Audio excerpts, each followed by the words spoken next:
Whoop. How about now, guys? Can you hear me now? I just found it.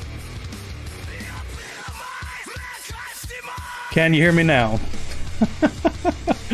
Of course, the one time I felt ready, I wasn't ready. Is there sound now, Goth? Can you hear me?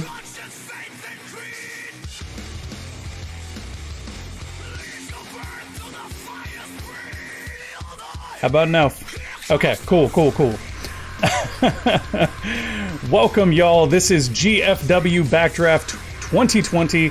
I am the gamer under development, or good for short. I am the CEO of GFW, and I am being joined, as always, by my broadcast partner, Goth.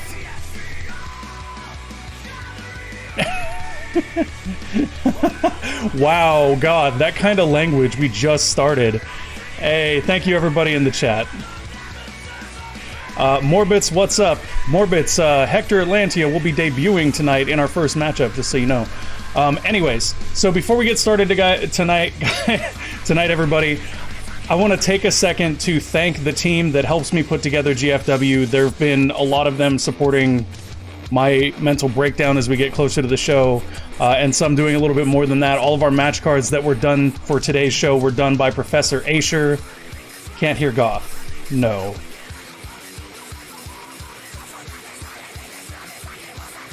Good.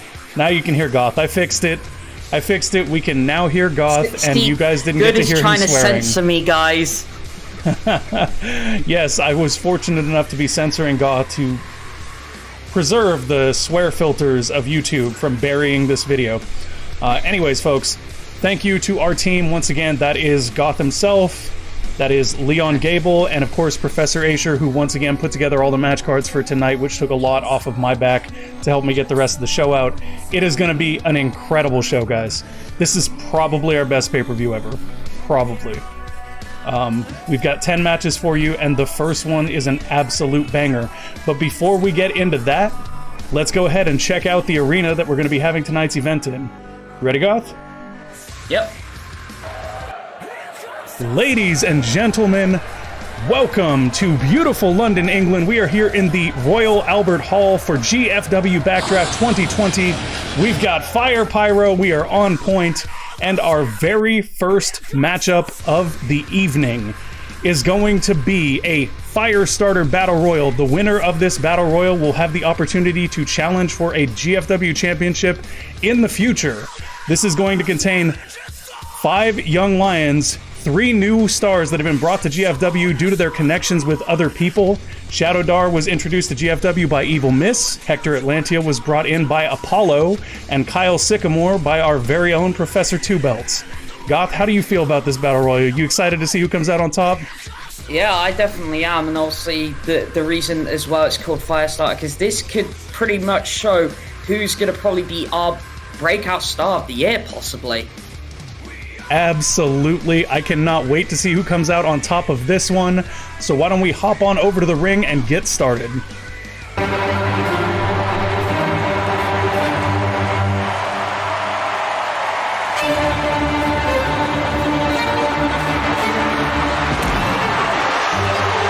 Entering the arena at this time, the Professor, Bar Play Prince.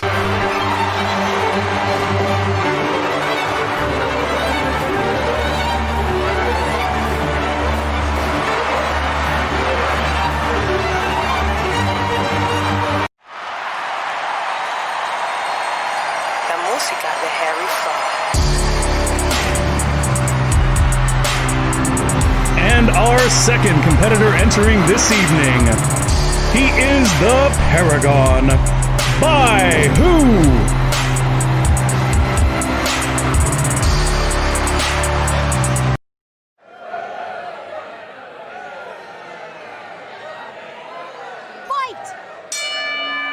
And this matchup is beginning hot, Goth. We've got Baihu and Barclay Prince in the ring. These two have a bit of a feud building up here on GFW.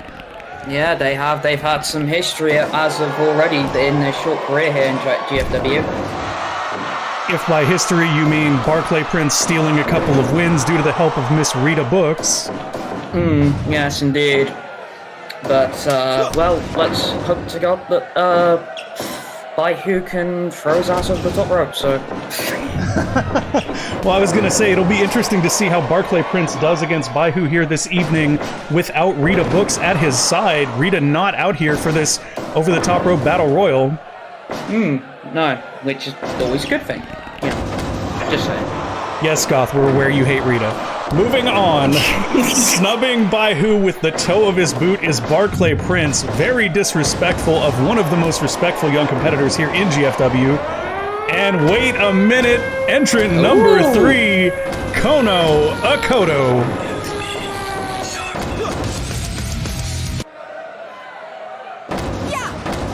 And now Kono is introducing herself into this equation. Baihu, to my surprise, turning his attention from Prince to go for Kono.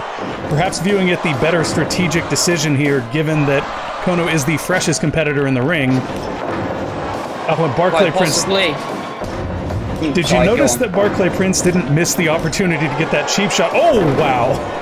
Ouch. No, I did not miss the cheap shot that Barclay Prince made. But I was going to say, it's like... In these Battle Royal scenarios, we could see some unlikely alliances to get to the end of this Battle Royal. That is a very good point, Goth. So far, everybody just kind of doing their own thing here, in my opinion. And Barclay Prince seemed to have missed the memo that there are no pinfalls in this matchup. Wait a minute, entrant number 4, the next generation of great, Leon Devon. Coming in hot and fast, they are. And Devon is ready to get into things right away, going after Baihu. Not necessarily the competitor that I would have chosen. Frankly, if I was Devon, I probably would have gone after Prince. Well, he heard me, Goth. He heard me. Yeah, well, you are at the commentary there, so it's not surprising. If I tried to shout at anybody, they wouldn't hear me because I'm in the truck. And away they go. Barclay Prince teeing off on Leon Devon as Kono and Baihu exchange shots here. Kono going to fight off 2 competitors, but Barclay Prince finds an opportunity. Ooh. But like I said, there's that sort of almost unlikely of allies trying to get a move off. Do you want to clarify, folks? Leon Devon was not eliminated there. It is an over-the-top rope battle royal. If you go through the middle rope or under the bottom, you do not get eliminated. And here comes Justin Maverick, I believe. Yes, indeed, Justin Maverick entering now. Spectre, you are absolutely correct. Bone Crusher was the first Battle Royal winner. He did win a title belt opportunity and went on to capture the FTW Championship with that opportunity. We'll see if the winner of the Firestarter Battle Royal has as much luck. Oh, nasty pair of back elbows there to escape Leon Devon. And Justin Maverick, that dragon suplex. Gotta say, I've been impressed with Maverick lately. I mean, he got a win recently over El Prescrito, which is amazing. Upset win, actually, of El Prescrito. I think we just saw one of those unlikely alliances you were talking about, Goth. We saw Baihu and Leon Devon hit a variant of the 3D, and this is Kyle Sycamore making his official GFW debut tonight in the Firestarter Battle Royal. A friend or relation of Professor Asher of some kind. He was brought in by Asher and thus was able to sort of leapfrog the Young Lion program. And you have to wonder, Goth, if the rest of the Young Lions are going to take that as a reason to focus on Kyle in this. Or at the very least have some angst against him, since they had to go through the Young Lion program and he hasn't. You know, there could just be that to it as well. So far, Kyle has not been much a part of this, but now he's getting into it with Kono Akoto. Perhaps not the best Young Lion for him to pick a fight with, in my opinion. Kono has proven herself to be very, very savvy in the ring, and if you don't... Oh! Bloody hell! Kyle Sycamore just chucked Baihu over the ropes.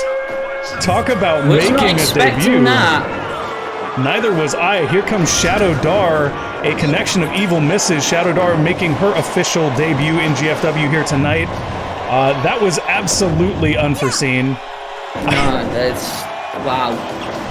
You have to believe they'll be hell to pay for that, favorite, to be honest. I actually thought Baihu was... Oh, did you see that knee from Leon Devon to Justin Maverick? Nice. And it is just all breaking down here at the moment. Very disappointing to see Baihu go out that early, but I'd imagine Kyle Sycamore will have hell to pay for that later for sure. It looks like Shadow Dar is singling out Kyle Sycamore here now. Not really interested in engaging with anybody else at the moment. trying to make a name for themselves. Very strange decision by Prince to go off the top rope here, and unique variation of hammerlocks with a hip toss from Shadow Dar. And here comes Hector Atlantia. Hector Atlantia is our 8th and final entrant into this Battle Royal. Brought into GFW by Apollo, Hector Atlantia is a Greco-Roman specialist, and I can see that... Oh, double team by Shadow Dar and Hector. Connor nearly went out then. Goth, you know how you can tell that Hector Atlantia is Apollo's friend? Wait, what the? Wait, what? An unexpected 9th entrant here. Here comes Heidi Hart Smith, apparently entering herself into this Battle Royal. I mean, you can't blame her for wanting to seize the opportunity, can you? No, and quite possibly she's going to want to stretch the young lions out with the dungeon knowledge that she has. Indeed, Heidi Hart Smith of the Hart family. She should put these youngins through their pacing here. Anyways, back to what I was saying. The reason you can tell Hector Atlantia is Apollo's friend is because Hector Atlantia is the shiniest thing in the ring right now. He has not neglected the baby oil at all. Oh, that's probably a good point. Literally blinding me from ringside, guys. That's what Hector Atlantia is doing. So far, the only competitor eliminated is Baihu, which was sort of a shock to everybody, but Kyle Sycamore found an opportunity and eliminated potentially the biggest threat in this. Yeah. Oh, and Skerritt had to count up. And it is breaking down on all sides of the ring. Leon Devitt just being ripped off the ropes. And wait a minute! Hector tosses Barclay Prince, but Prince catches himself on the rope. Oh, and Kono just... Wait, who was eliminated? Leon Devitt or Shadow Dar? Oh, Leon Devitt is out! Justin Maverick is out! The eliminations coming fast and furious here at this phase of the matchup. Nasty implant DDT, kneeling DDT rather, from Kono Akoto there. Oh, Kyle Sycamore just barely saved himself on the rope there. Oh, bloody hell. And they are just fighting against the ropes. Barclay Prince tosses out Kyle Sycamore. That is the end of Kyle Sycamore's debut here in GFW, but he did put up a good fight. And Shadow Dar sends Barclay Prince out right after him. Go join him. We are down to 4 competitors here. 2 of them, actually, Kono Akoto is the only remaining young lion in this matchup, Goth. Right. And Shadow Dar going to slow things down and go for a figure 4 neck lock on Heidi Hart Smith. Definitely not the person you want to be trading submissions with, in my opinion. No, definitely not. Kono trying to go for a single leg crab there, and Hector got her with a nasty right hand in exchange. Ooh. Who do you think's going out next, Goth? I gotta say, I think it's Atlantia. I don't know. Maybe I think Shadow Dar? I think Hector's gonna go out because he's gonna hit that rope and he's gonna slide over it with all that body oil, just straight to the outside. This is gonna be a bugger for matches later on. This is a good point. It's gonna be slip and slide in the ring when Hector Atlantia is done. Sending Hector off the ropes here, and a nasty bulldog from Heidi. I think Hector just collided with Kono Akoto there. And Heidi, to your point, Goth, is stretching Shadow Dar in the ring right now. Yep. Oh, nasty twisting brainbuster there from Hector. That was just wicked. That Greco-Roman style of Hector Atlantia shining through in this matchup. Nothing technical about that left hand to the back of the head. Wait a minute, Kono driver on Shadow Dar. That could put Shadow Dar out of this matchup, so to speak, for the moment. Yeah. But she is back up. And that was a very strange combination. I think Heidi Hart Smith lifted Hector for a side suplex, but Shadow Dar took her legs out and they all went tumbling down. Yep. Oh, Hector tossing Kono, but she catches the rope. No. Again! Kono catching the rope one more time. Hector is determined to eliminate Kono Okoto here. Nasty Greco-Roman wrestling from Hector Atlantia in this matchup so far. Shadow Dar catching an enziguri on Heidi, but Heidi's got a bulldog on Kono, and this is just back and forth action on all fronts. Wait a minute, Shadow Dar is out. Hector Atlantia has tossed out Shadow Dar. 3 competitors remain in the Firestarter Battle Royal. Nasty kneeling DDT from Kono to Hector, and that took the air out of Hector, it seems. He's a little disoriented here. Yeah. Breathing very, very heavy. Oh. No, Heidi goes off the and ropes. Hector goes out, but he is not eliminated. I don't know if Kono realizes that, though. Hector returning to the ring. She's a bit too dazed to notice at the moment. And now Hector with a nasty STF on Kono. Heidi gonna knock him off so she can go for a submission of her own. This is not a good place to be if you are our last young lion, Kono Okoto. No. Oh, God. That was a unique variant of a suplex into a pinfall there. Unfortunately, pinfall is not going to do a lot for Hector here. Never, ever will I not laugh at that dive. It's just incredible. And now Kono sends Heidi out, but it's once again through the middle rope. I wonder if it's possible Kono's taking too many knocks to the head to remember that this is over the top rope. I honestly think at this point, Goth, that might have just been a desperation dropkick. Kono is not in a good place at the moment. Ooh! Just barely catches herself on the rope there. Yeah. Oh, God. Went down on that one. Oh, and this is a nasty sleeper variant here. Just twisting and turning the body of Kono Okoto while applying that sleeper. Wait a minute. Kono driver on Hector Atlantia. And now a snapmare of sorts. Ooh, torquing the neck of Heidi Hart Smith is Hector Atlantia. And you notice that Kono is just keeping her distance and catching her breath here. No, we say that. Oh, wait a minute. No. Hector Atlantia is gone. Kono Okoto has tossed out Hector Atlantia. And now it is just... Sorry, go on. No, go ahead.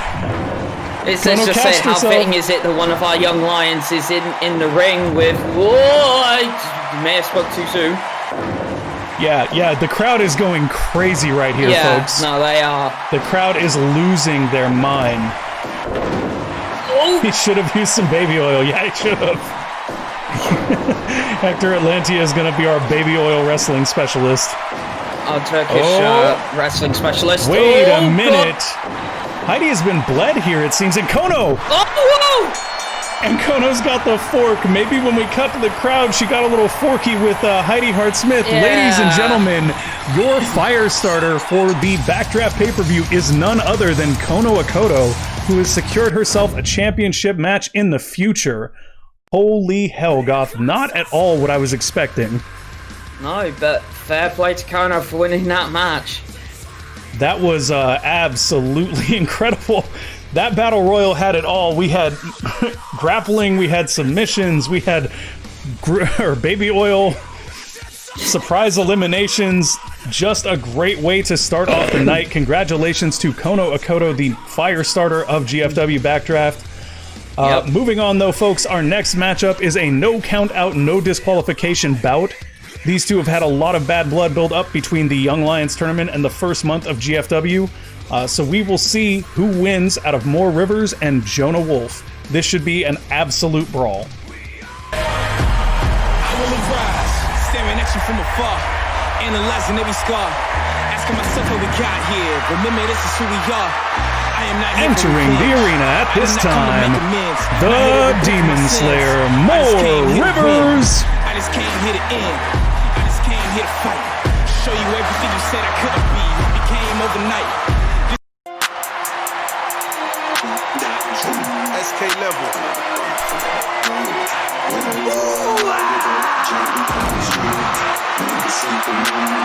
And his opponent this evening, the Canadian Crucifix, Jonah Wolf.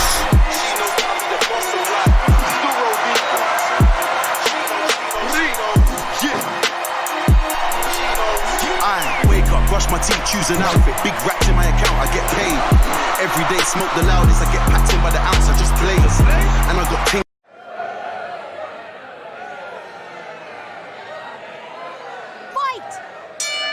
Matchup underway, Goth, and as the title card said, this is 30 minutes to a single fall, no countout, no disqualification. Nobody is getting out of this match without a clear win. No, they are not. That's just the whole point between these two. The animosity has been building so much that we basically had to put them in a no DQ, no count-out situation to determine who, is the clear better wrestler between these two. Well, I say better wrestler, but as you said, this could descend into an absolute brawl. Yeah, I would use the term wrestling loosely when it comes to the things that Jonah Wolf does to people in the ring. We've seen him completely KO Justin Maverick. Yeah. Jonah Wolf is just an absolutely vicious competitor.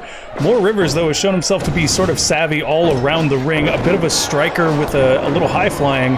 But the unique thing about Moore Rivers is he's in that weird height-weight distribution where he's just too big to be a cruiserweight, but he's also kind of the smallest, most agile heavyweight we have.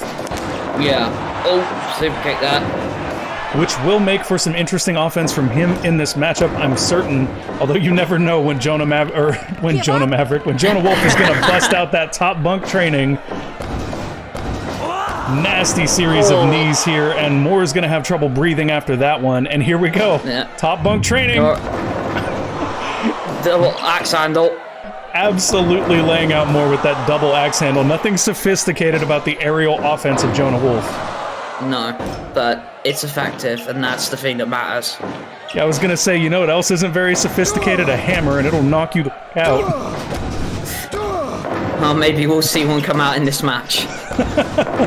If by final thing you mean hammer, yeah, that could potentially happen here. Well, hopefully we don't see an actual hammer. That would be kind of bad. Goth, you made sure that the company's insurance is all up on the up, right? What form was that again? Oh, wait a minute. Moore stalking Jonah Wolf from the corner. Waiting for it. Jonah ducked, but he catches him on the way back with that axe kick. Jonah Wolf the first back to his feet, though. Oh, bloody hell. Off the ropes.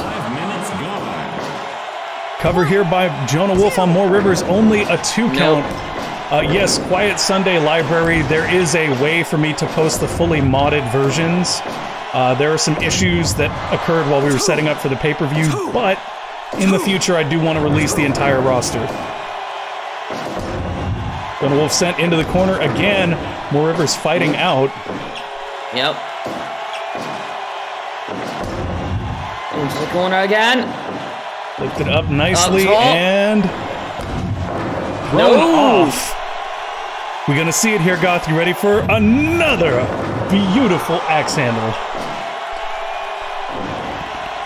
And taking him over with that, I don't even know what to call that. Almost a reverse neck breaker? A thing, yes, that's what it is. That's the thing. That's what that is. That one I know. That's an atomic drop into a Samoan... Well, actually, that's a Canadian Buster, not a Samoan Buster. They're close, guys. They're close. Canadian Samoa. Wow. Rear naked choke there by Jonah Wolf. Moore Rivers sweeping the leg, going all Cobra Kai on him. And now Jonah Wolf is getting all fired up. When he starts howling like that, that's when the final fang is on its way. Yep. Nice drop kick there. I mean, nice is one way to put it. Not the most picturesque drop kick, but it gets the job done. Once again, taking Moore down. Nasty there, and Moore fights out with a kick to the face. Cover here by Moore. No, didn't get him with that one. Oh, Moore's going up top. Side slam. Banished. Out of the corner comes Moore Rivers. 2, 3. And Moore Rivers puts him away, manages to hit Banish. The crowd is going nuts for this one. Moore Rivers manages to avoid being KO'd by Jonah Wolf. I am not here for revenge. I did not come to make a... I gotta say, I didn't expect Moore to win that, honestly. I thought Jonah Wolf was gonna KO him. To be honest, that stayed in the ring, like, to be honest, I was expecting more of a brawl, but it didn't really get to that stage. No, Moore found an early opportunity to hit Banished, and he absolutely put Jonah Wolf away. That being said, folks, I don't think that's the last we'll see of those two. As Goth said, that didn't really get as physical as we were expecting, so I'm sure that we're going to see more of those two in the future. Next up, though, we do have a extremely hot match, in my opinion, between El Prescrito, one of the debut luchadors in GFW's Young Lion program, and Armando Guerrero of the Guerrero family. These two have been going back and forth about the relative value of honor in Lucha Libre in the United States. Tonight we'll see which one is gonna come out on top, though. I definitely feel like El Prescrito's got a point, and he's been able to prove it in the ring, but Armando Guerrero is a savvy competitor, and I wouldn't put anything past him.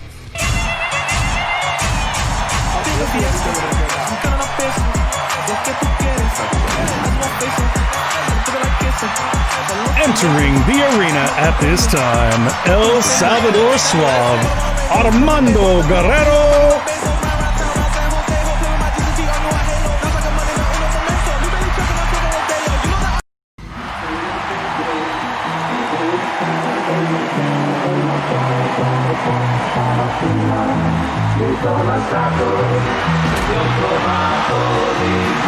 And his opponent this evening, El Prescrito.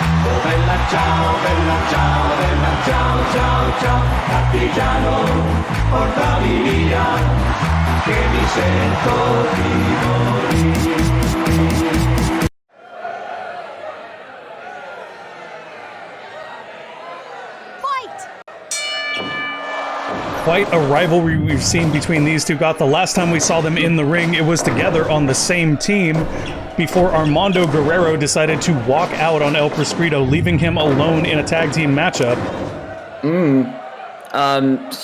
Which is ironic to me because obviously Armando Guerrero asked for a match in the first place, then just walk out of it. I mean, does that really seem ironic? It seems like something that would definitely be up the sleeve of a Guerrero playing mind games with El Prescrito to goad him into this matchup at Backdraft. Well, okay, when you put it like that, no, but I'm still insulted, alright? It's okay, Goth. I know it was really hard for you to put your signature on that piece of paper to give him the match, and now you're salty about it, but yeah, because he got paid for a full match and he wasn't even there for 30 seconds. Well, hopefully El Prescrito will take that out on him here tonight. Nasty Lariat into a shooting star press cover here. And I am definitely a fan of the style of El Prescrito. There's not much about El Prescrito's offense that I do not enjoy. Love the Prescrito roll. Think it's one of the greatest moves in GFW today. Totally underrated. But overall, his Lucha Libre style has been very, very well fleshed out as a young lion. Definitely one of the most, I would say, promising competitors we have in the program. Armando Guerrero, no slouch either, but he of course comes from the Guerrero family, has a very different background. Prescrito's had to kind of earn his way through the Lucha Libre scene, whereas Guerrero comes from a family whose name will get you in any door in Mexico. Pretty much. Moonsault cover. Only one count. Oh, a nasty Frankensteiner by Armando Guerrero. And now a step over sleeper there. See, that's the thing, too, is it's not that Guerrero can't... The agility of Prescrito. Again. Wow. No, you are not sending me to the corner, sir. Nobody puts El Prescrito in the corner. Shot by Armando Guerrero. That's a great... Guerrero has the ability to perform in the ring. We just tend to see him take shortcuts.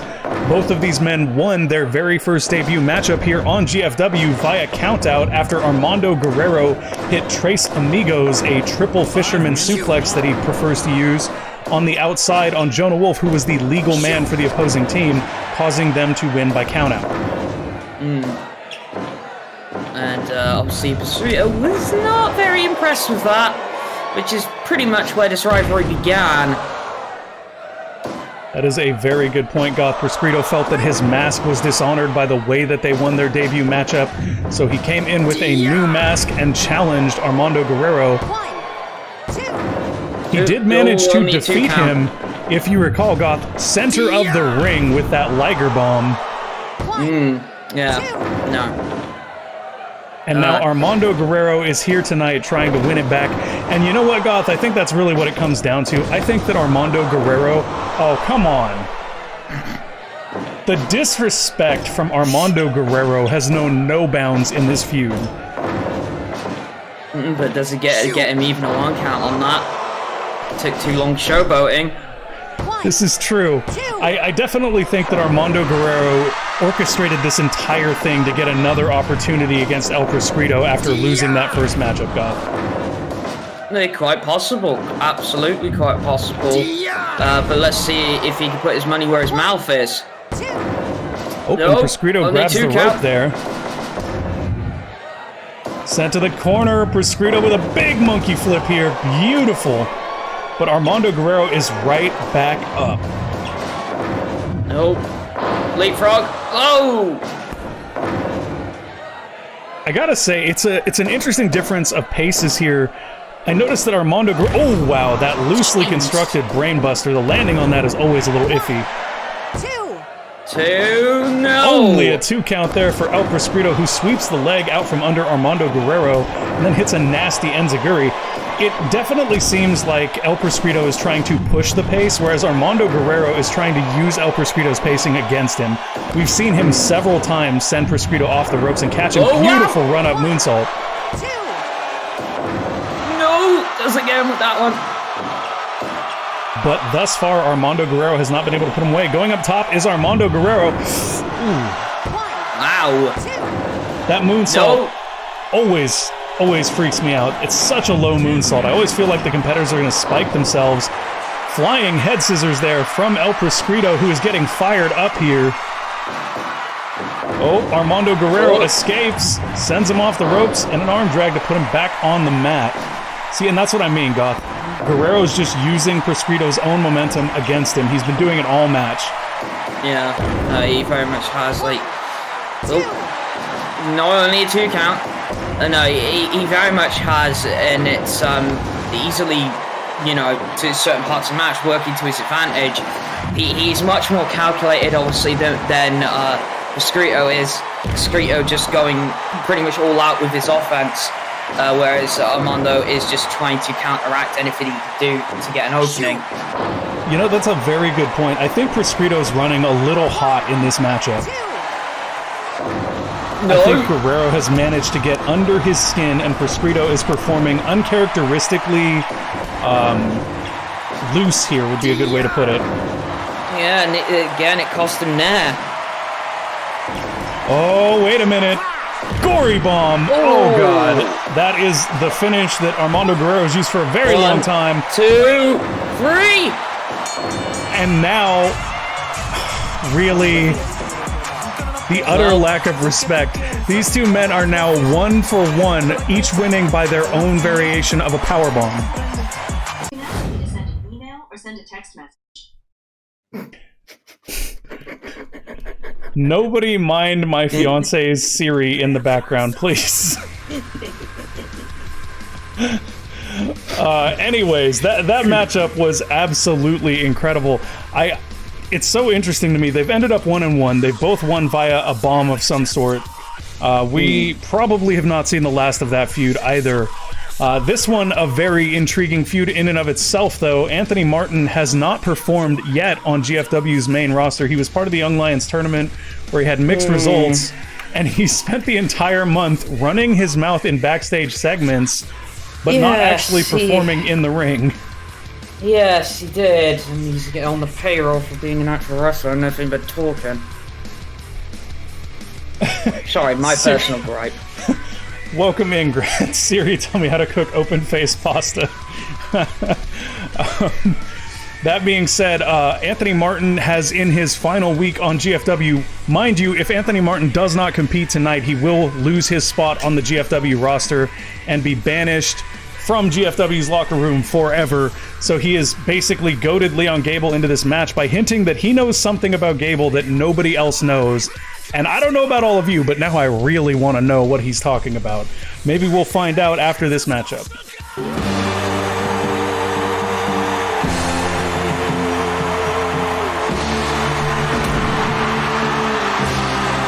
Entering the arena at this time, he is the moment maker, Anthony Martin.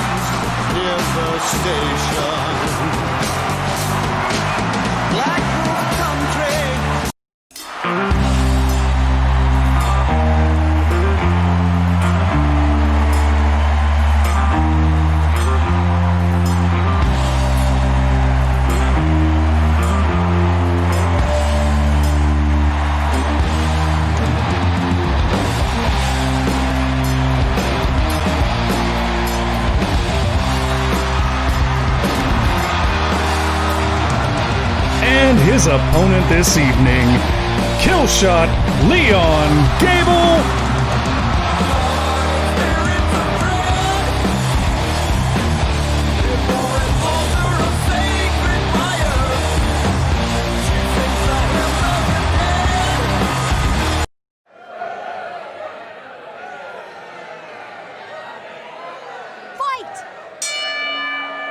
You know, Goth, the first thing that I'm going to say about this matchup is that I don't really care so much who wins. I just want to see both of these guys kick each other's asses. No love lost for either Gable or Martin here, obviously. Leon Gable has a long record of disrespecting the GFW Young Lions program. Yes, no, he has, and I'm not going to discredit that. But I'm slightly rooting for Gable, as at least he's performed and Martin hasn't. Well, I guess we'll see if Martin has anything to show here tonight. Still very curious about what this big secret that Martin seems to have over Gable is. I don't know if you noticed that, Goth, but as soon as he started talking about whatever he's got up his sleeve, Gable was on the stage ready to accept this matchup. So whatever it is he wants to keep it buried. Yes, indeed. You have to wonder how long it's going to stay buried, though, depending on this match. I mean, even if Gable wins, what's to stop Martin from revealing that information? I mean, nothing, unless, Gable completely breaks his jaw, not allowing him to speak. Okay, so Gable's goal in this matchup is to break Anthony Martin's jaw. We've now established this. Quite possibly. I mean, I will say that Gable has a history of being able to work over body parts. The jaw is a little bit different of one, though. Welcome in, Joe. How you doing tonight? Oh, whips that lariat. Just tends to break. There is that, but Gable is not exactly the most punchy of competitors. Well, there you go. Just driving that elbow and the forearm into the jaw of Anthony Martin. Perhaps you're right here. Back and forth they go. Martin gets the better of that exchange. I have to say, Martin wasn't like a bad performer, and look at that knee drop. Just the height on that was amazing. Yeah. That's the thing, is Anthony Martin seemed to be able to get it done in the ring during the Young Lions tournament. I don't know why he's been so avoidant of getting in the ring now that he's on the actual roster. Ooh, nasty Texas Cloverleaf here. Yeah. Oh. Bloody hell. Spinebuster by Martin going to open up the opportunity for him to go for a cover on Gable. Only gets the 2 count there, though. Snap suplex. Martin, I have to say, is doing pretty well for his first match out since the Young Lions tournament got. No, he is. Like, as you said, that there was no doubt in his actual ability. It's just the fact that he has, for some reason, this avoidance of being in a match. You know, and I get the feeling that Anthony Martin is the type to play mind games. I just don't know who he's playing them with at this point. It definitely seems Leon Gable is a part of whatever he's doing. But he's been speaking cryptically for weeks, and I have to wonder who the other targets he might have been talking about were. Unless Gable's it. Ooh, head and neck, or head and arm chancery. Oh, here we go again. Scraping the face. I've heard backstage that he's alluded to Asher. I know there's been some beef between him and some other people on the roster. I really just, like, Anthony Martin just has issues with a lot of people for somebody who's been here for such a short amount of time. You don't say. Goth, you really sound like you're rooting against Anthony Martin in this one. You don't say. Alright, folks, so Goth's commentary is going to be biased for the rest of this matchup. So I'm going to go ahead and root for Martin here since Goth is obviously with Gable. Oh, nasty pile driver there. And that's what I mean. Martin has the tools to put somebody away. 2 count there. Almost got him. Didn't get it done, though. Ooh. Beautiful arm drag there by Leon Gable. Drags it towards the center of the ring, picks him back up. Gable trying to keep him off those ropes. Oh, wraps around and... Oh! Oh, God! That half Nelson suplex folded Gable over like an accordion. That backdrop did the same. And now just laying in elbows. And this is what I mean. Anthony Martin is actually one of the most vicious young lions we have when he actually gets in the ring. It may be trouble to get him down there, but at least you get a show if you do. Oh. Gable just crawling desperately to that rope. Sending Martin off the ropes as Gable. Oh, he hit it. Wow. He hit that European uppercut. And now a side knee bar here. Gable has been attacking the arms and the knees all match. Setting up for one of the various submissions he's been known to finish with. Here we go with an arm triangle choke. Yep. Give up. No, it gets out of it. Gable will just pick you apart, arm drag there once again, attacking the arm, and here we go back into this triangle choke. Give up. Give up. They're saying on social media that Anthony hasn't been here that much. I've forgotten he was a GFW wrestler. Missing that stiff low kick is Leon Gable here. Oh, wow. Ouch. That was a full force flying elbow in the corner. No. Only a 2 count, though. Oh, nasty super kick. Martin seems to be in control. Look at this package German suplex. Well, known as a straight jacket German. I thought he had him right there. Good call, Goth. Straight jacket German it is. Ooh, rolling elbow, and Gable does not get up from that one. 1, 2. But he still kicks out. He does indeed. Whoa. Wrap around German, but he's on the ropes.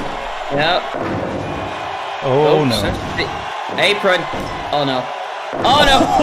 Oh, half Nelson suplex on the stiffest part of the ring. And now, oh wow, sniper crossface being applied at ringside. There is no rope out here. No escape from that submission. And a nasty elbow to the back of the head while he takes a moment to pose. 8. Oh, come on. 9. Gable beats the count by 1. Anthony Martin willing to take that win any way he could get. Oh, he's got a handful of tights. Come on. Uh-oh. And a pile driver here. Will it be enough to put away Leon Gable? 2. No! And the crowd is losing its mind in this match. Oh, wait a minute. Wait. Hydrangea, that is not a good, or rather a grounded octopus hold. My mistake there. And back to this grounded octopus hold. You're not getting away that easily, says Leon Gable. And now the rolling knee bar. And this is what I mean. Gable is all over Anthony Martin. If Gable can keep him on the mat, Martin can't do much to him. Oh, nasty elbow drop from Martin. Takes him back up. Oh, straight jacket German again. Straight jacket German. Landing him on the ropes. Head and arm chancery, and Gable thinks he's got Martin's number here. Oh, wow. That will impact your ability to breathe the rest of the matchup. Got that knee bar locked in, and Martin climbs to the ropes, just barely gets his foot there. Yeah. Ooh. Oh, a nasty, nasty chokehold here. But once again, applying pressure to the back of the arm, the elbow there.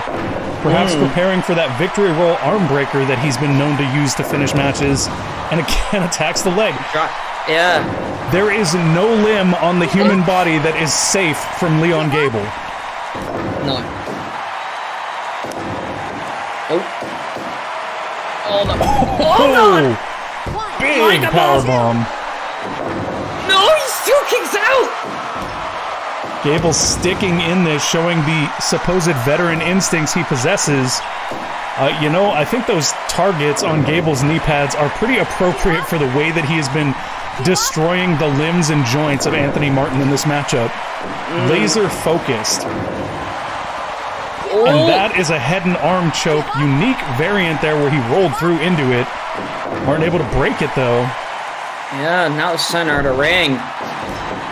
And again, this time Martin's foot is on the rope though, not going to be able to hold it for long. Yeah, that is on the rope.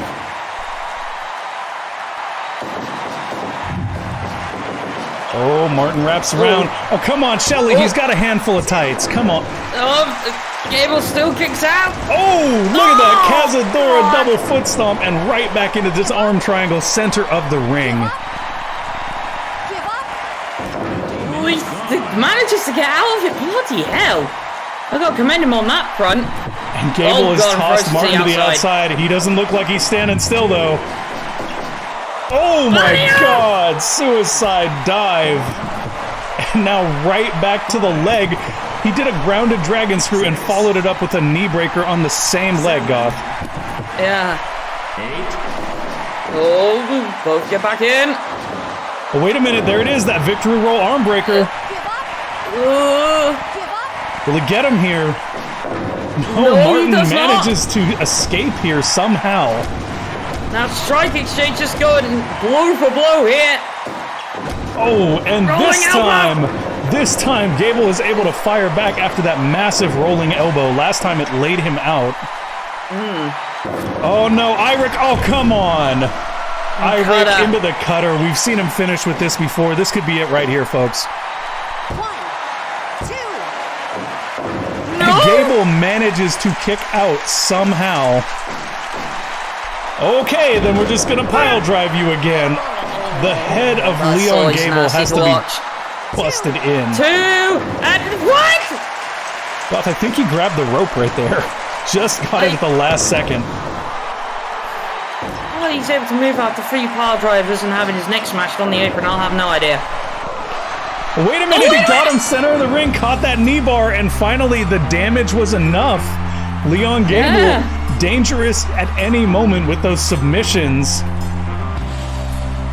I am just blown away. That match was brutal. That match was absolutely brutal. Wow. Anthony Martin, he may not have performed all month, but I'll tell you what, Goth, I think he definitely broke it out for that match. No, I'll give him his just due. He did. Just more of that, please, on a regular basis. Yeah, I think that that's all I'm asking.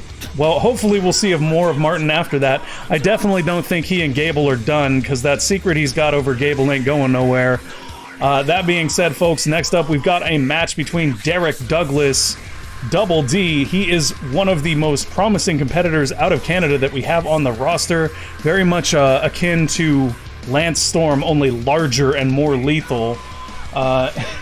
And then we've got Tackett on the other end. Tackett has been on an absolute tear. We've honestly struggled to find opponents that were capable of matching his aggression and stature. We'll see if Derek Douglas can do that tonight.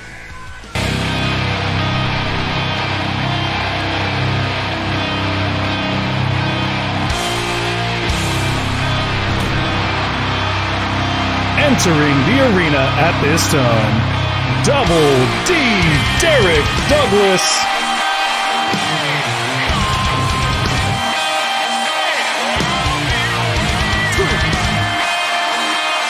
I'm sick of playing games, sick of giving blame, sick of fucking living like the world is never giving you a life to fight again. And I dare alive, and I feel nothing for you.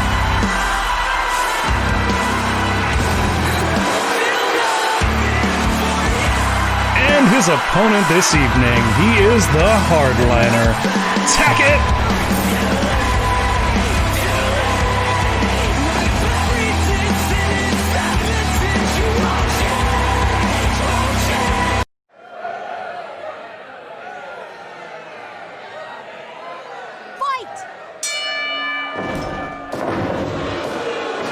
God, the first thing I noticed, Goth, is that Derek Douglas, who normally seems like a giant next to other competitors, seems small next to Tackett. Well, this is Tackett we're talking about. Tackett, a mountain of a man here. Derek Douglas, a very skilled performer, though, has the right combination of technical, striking, and high flying to really bring back shades of Lance Storm, one of the greatest competitors out of Canada, in my personal opinion. Not to mention, probably most males are envious of his double Ds. Wow. What exactly is that, Goth? Do you want to expand upon that? No. Moving on. Moving on is exactly what Derek Douglas is doing, unloading on Tackett here. I don't think we've really seen anyone light him up like this before early on in the matchup.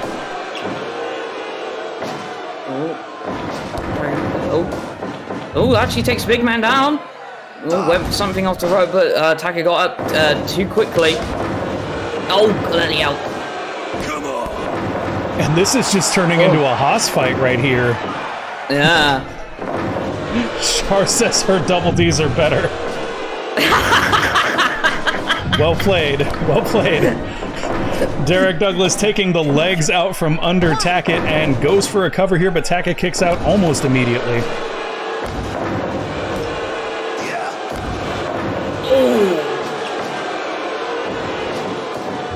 The crowd does not seem to be very excited with Tackett, though. They're really booing him out of the house tonight.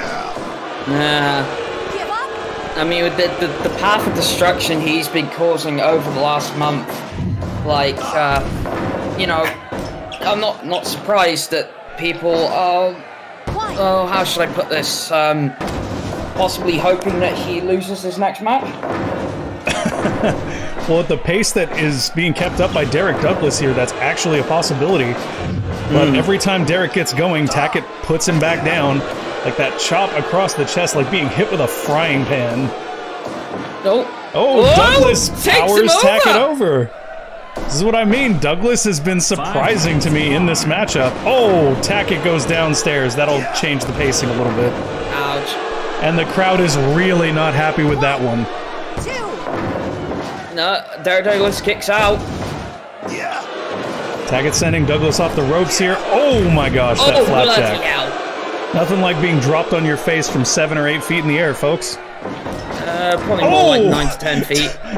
Douglas has just said one good low blow deserves another there. Just unloaded with that kick, and Tackett gonna slam him down here. But both men down for the moment. 1, 2. Spoke too soon. Tackett getting a 2 count off of that one. And the size of Derek Douglas to be able to hit that enziguri, it's mind-blowing. Very athletic to be able to pull that off. Oh, backbreaker. Hey, welcome in, Devin. You did great in your match earlier. We watched you use the Kamigoye on somebody. Yeah, well done. Cover here by Tackett. Oh. And Derek Douglas able to power him down again. And this is the thing that stood out the most here. We've seen Tackett. Oh, wow. Yeah. I was saying, guys, that, you know, we've seen other people go with Tackett, but not to this degree, and then Tackett just unloading shots on Derek Douglas. He's probably hearing you for the commentary desk. So what you're saying is every time I say Derek Douglas is gaining momentum, Tackett goes harder? Is that what you're saying? Well, he is the hardliner. This is a good point. This is a good point. At this point, Tackett has become the hard line between being considered a big man in GFW or not. Oh my god. Just unloading shot after shot on Derek Douglas, and then follows it with a kick on the ground. Cover again. 1, 2, no. I'm not even sure how Douglas is staying in this after that. That was just a vicious, vicious series of blows. Yeah. But look at Derek, very, very wisely attacking the leg of Tackett there. Tackett already looks tired. If you can damage the leg enough, you might be able to take the permanent detox out of Tackett's arsenal here. Not to mention it takes out the base from a giant, basically, which is not a good thing if you're a big guy. Oh boy, they are on the outside now. Tackett unloading with a lariat after that eye rake. How's the view from there, good? Hey, I just saw Douglas slip back in the ring to avoid a lariat, so it's looking pretty good at the moment.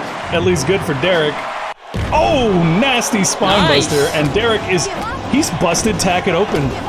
Laying in those punches. Tackett is bleeding now. And downstairs goes Derek Douglas, properly shielding it from the referee, though. Shelley was out of position to catch that one. The blood is beginning to pour into the eyes of Tackett, and I gotta say, Douglas has a real shot here if he can take advantage of it. Oh, God. Is it more just infuriated the giant? Yeah, Tackett seems to be unloading on him now. Douglas able to slow it down. I don't know what that was about. I think Douglas is hinting that the smell of Tackett wasn't perhaps the best. Oh God, those frying pan-like hands, and now Tackett just unloading. He has infuriated the giant indeed. Oh God. Tackett is just decimating Douglas now. Douglas kicks out though. Yeah. Oh.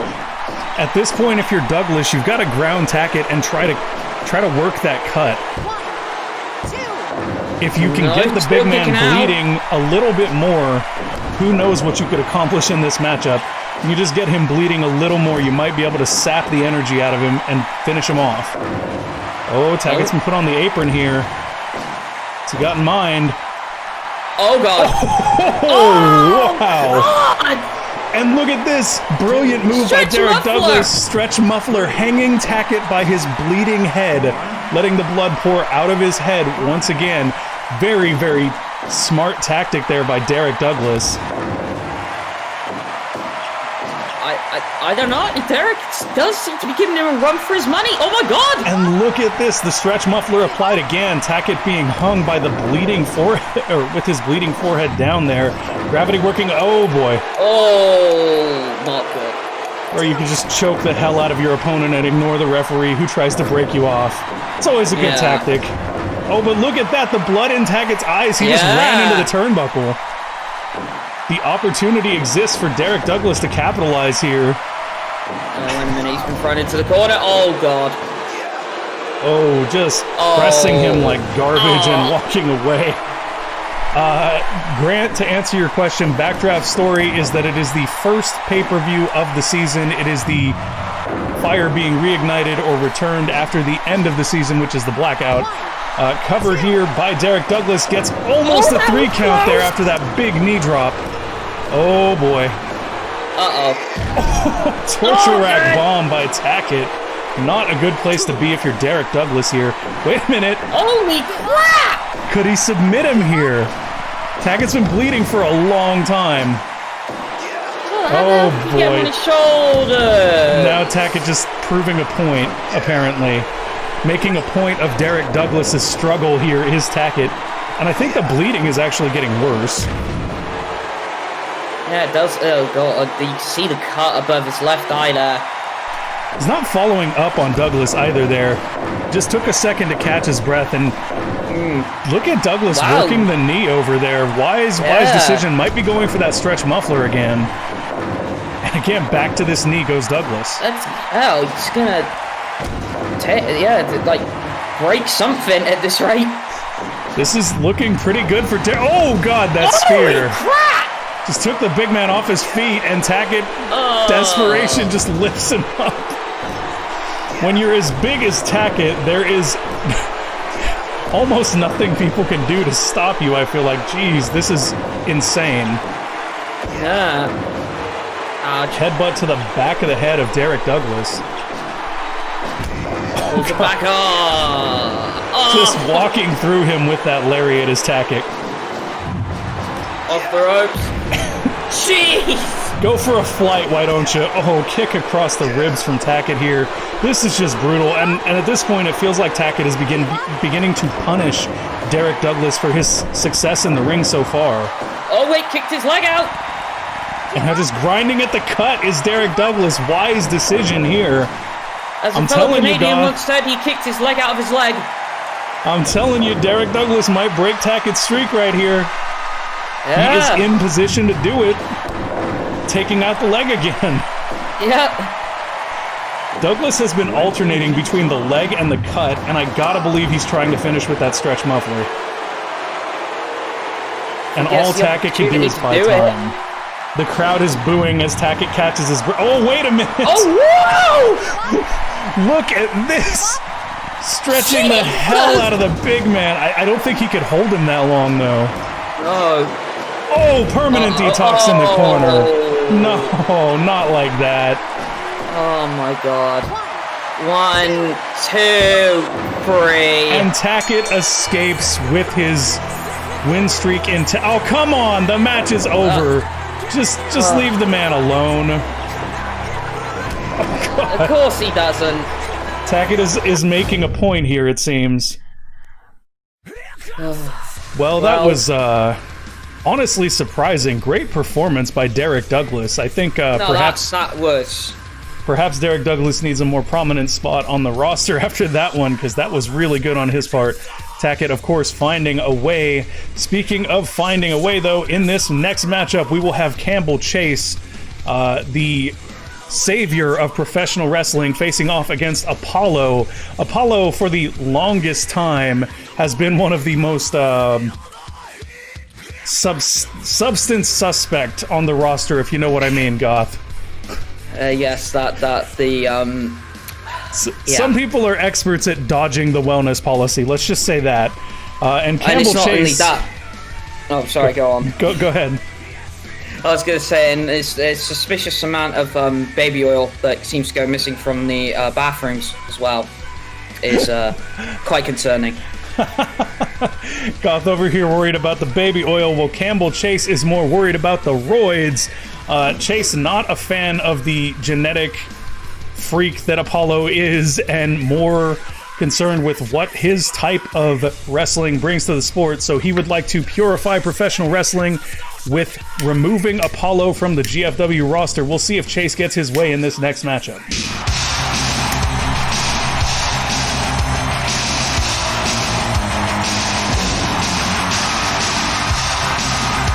Entering the arena at this time, he is the icon of perfection, Apollo.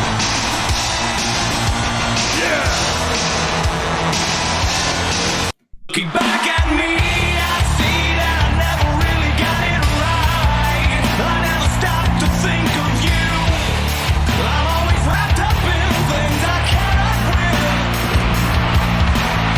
You are the antidote against me. And his opponent this evening, he is professional wrestling's last chance, Campbell Chase. What I really meant to say is I'm sorry for the way I am. Never meant to be so cold.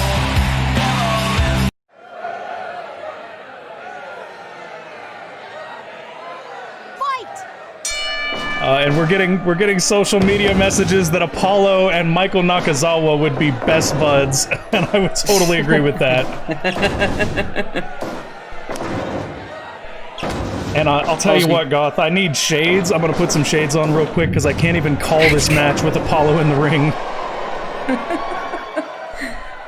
Obviously, Apollo's the thing to muscles keep in have mind muscles. here is, despite possible substance misuse, Apollo is obviously considerably bigger than Campbell Chase, so obviously it's going to be a power, probably versus technical prowess, I'd say, in this match. You could say that, Goth, but I honestly, I don't know how you feel about this, but after watching Campbell Chase go through the Young Lions tournament, Campbell Chase, by the way, folks, is the inaugural winner of the Young Lions tournament. He went undefeated in the tournament and has remained undefeated in GFW since, unless you count the time limit draw he went to with Leon Gable. But Chase, to me, has shown himself to be the kind of wrestler that just kind of waits and looks for an opportunity. It's not even so much technical prowess as it is timing. He's like the he's the perfect killer instinct. You know what I mean? Let's see if that killer instinct works for him tonight against Apollo. I don't think we've even really seen a match where he's like dominated an opponent, but he always seems to find the right opening at the right time and close the match. And I will be surprised if he doesn't find that here against Apollo, frankly, because Apollo leaves himself open a lot. Oh, dropped and throat first across the rope to Campbell Chase. Give up. And that's an opportunity to find right there. Goes straight into that Texas Cloverleaf. Definitely questionable, but tactical nonetheless. Campbell Chase is an extremely opportunist competitor, and if Apollo gives him anything to work with, he's going to regret it. Thus far, though, you have been right about the power side of the matchup. Apollo, with his Buffalo Sleeper applied, has been able to overpower Chase at nearly every exchange. Takes him through that. Oh, God. Oh. Yeah. Never discount the positioning of Campbell Chase to avoid being spotted on that. Oh my God. Apollo just sent him flying, though. I mean, it's a miracle he bloody hit it. Obviously, the rumors of shrinkage due to roids. What are you trying to say, Goth? He was aiming for the world's smallest target? Oh God, Apollo just Quite possibly. pressing Campbell Chase over his head. Chase catches a roll-up, could be it. I mean, quite frankly, even something as sort of incidental as No. even something as incidental as Apollo wrestling without boots on of any kind is something that I could see Chase taking advantage of. Like, if Apollo ever actually gets him in a dangerous spot, he can just stomp the toe. Oh wow, Apollo just wringing him out with that full Nelson. And Chase finds a Northern Light suplex here. No, still not able to get him though. Goth, I think he's torquing the toe here. No, I'm serious. I think he had the toe of the back foot and he was torquing the toe since it was free. I mean, you've got a better position looking at that than I have, so... And that's exactly what I mean, though. Campbell Chase will find any opportunity you give him, including joint manipulation of the toe. Yeah. Oh, knee drop that. Oh, got him set up for that Tiger Driver. Yeah. 2, no! I feel like with the mass of Apollo, Chase isn't really able to get much impact on that Tiger Driver. No, probably not. You think that the size of Apollo Starter flips him over like that. And yeah, you don't get much space between you don't get much space between the mat, you're just kind of flopping them. Yeah. Oh, nice counter by Chase there, landing him right on his neck. Nothing floppy about that one. Oh, look at this! Oh, We've seen him finish with this before. 1, 2. And that's what I mean. Chase found it. Apollo kicking out of the Asudagari Buster, but Chase found it after that ripcord setup. Never discount Campbell Chase's ability to find a way to finish the match. Well, And I'd say right don't back to this discount Buffalo Apollo's Sleeper. willingness to kick out. Well, I mean, it's easy to kick out when your muscles are incapable of staying on the mat. 10. When you're as All ripped right, I as was he trying to is, you actually give the probably... guy some props, and you had to shoot me down. All right, Hey, I get it. when you're as ripped as he is, you probably kick out due to the muscle twitch. I mean, come on. Oh, a Asudagari Buster again. And Chase just calling to the crowd here. Perhaps if he went for the cover, that would have been it. Chase going up top. Elbow drop from Chase. Not really his forte, but you gotta do what you gotta do. 1, 2, no. I think maybe Chase thought that if he hit that elbow drop, he would pop one of Apollo's chest implants. Diving into the knee bar there. And once again, look at the backhand. He's manipulating the back foot's toe with his backhand. Chase is... Where there is a will, Chase will find a way. Let's put it that way. Northern Light suplex here. No, kicks out still. And right back to manipulating the toe joint. Is it a stretch to say that he's possibly got a foot fetish? I don't know about that. I think he's more of an opportunistic person, but, you know, to each their own. I'm not king shaming here if you're not. No, I'm not. I'm just saying. Rolling lariat from, I wanted to be like rolling lariato from Apollo there. Big press and just drops Chase. Chase catches a roll up here though. No, doesn't get him. Oh, wait a minute. Perfection driver. Oh, God. Oh, wow. Chase landed nasty off of that one. 2, no, And kicks out at the last second as Campbell Chase not willing to allow Apollo to break that winning streak, it seems. Ooh, and Apollo just working the thigh of Chase with that uppercut and that big boot. Chase again finding a roll through. I think one thing that plays into Chase's favor here is because he's always finding these opportunities, it's hard to ever feel like you're on stable footing against Chase. Stable footing, you say? Oh, catches that Northern Light suplex and follows it up with a DDT reversal. Campbell Chase playing the role of Kalis tonight. I don't understand the reference. Sorry, I'm too old. Elbow to the lower back of Campbell Chase is Apollo here. Got the roll up though is Chase. This is what I mean. Every time Apollo gets in offense, Chase finds a way to roll him up or otherwise afflict him. It's like you can't really build momentum against Campbell Chase. Plenty of momentum behind that uppercut though as I speak. Yeah. Oh, perfection driver again. Ouch. Center of the ring. 1, 2. No way. How in the hell is Campbell Chase even managing this? 2. No. Oh my God, again, Holy center of the ring. 1, 2. And Chase kicks out again. He's got to be running on sheer instinct at this point. Oh, he looks rocked. I don't know how many more of those Chase can take. I'm amazed he's taken the 3 he has so far. Yeah. Oh, now I get it, Char. Dang. And a Texas Cloverleaf being applied by Campbell Chase to Apollo here. Yep. Apollo just powered out of it. Not hard when your legs are tree trunks. And he's dragging Chase out to the center of the ring. Bad place to... Oh my God, he flipped him over with that lariat. Chase fights out of it though. And back to this Texas Cloverleaf. You gotta wonder if Chase is setting up for that scissor Texas Cloverleaf. He's finished a couple of matches by that too. Yeah, no, he has. Let's see if he can get it off. Picks him back up, off the ropes. And now Chase flipping over Apollo with a lariat. Catch as catch can, here we go. Big, nasty Arn Anderson style spine buster, but Apollo finds an uppercut to regain some control in this matchup. Picks him back up. And then sweeps the leg out from under him. Does Apollo here. Swinging neckbreaker, that is not going to... Oh God, going downstairs is Apollo. Perhaps a little bit of envy going on with that one. Kick to the groin, and Apollo seems to be dragging Chase to the corner. And again finds that uppercut. You can't escape. And Apollo seems very confident here, telling Chase he's not going to escape that arm breaker, but Chase manages to find a way out. Tiger driver here. 2. No. Does not get the finish either. And now Chase is moving him center of the ring. You think he's setting up for that scissor cloverleaf? Maybe, but he's gone off the rope at the moment. Oh, wait a minute. What is this?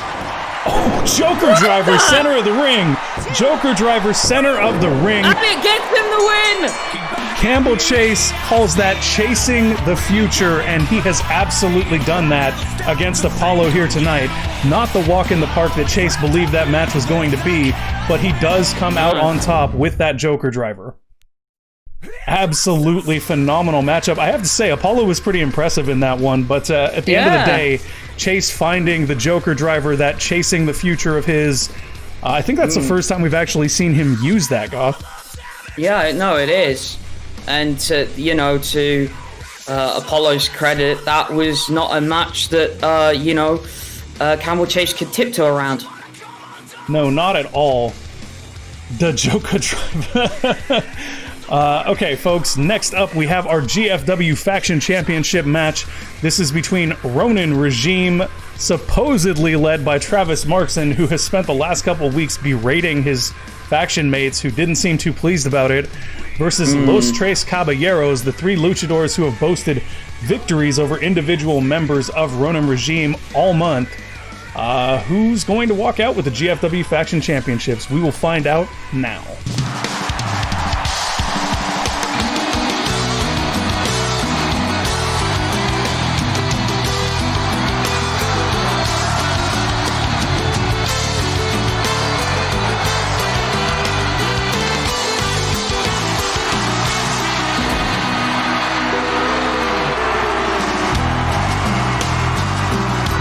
Entering the arena at this time, Los Tres Caballeros.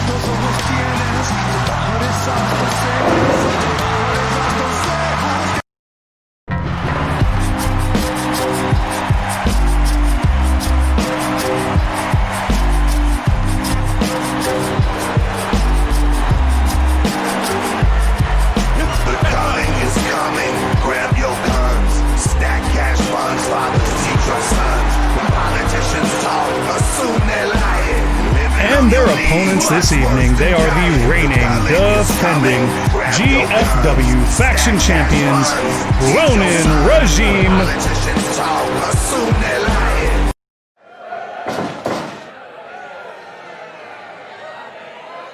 Fight!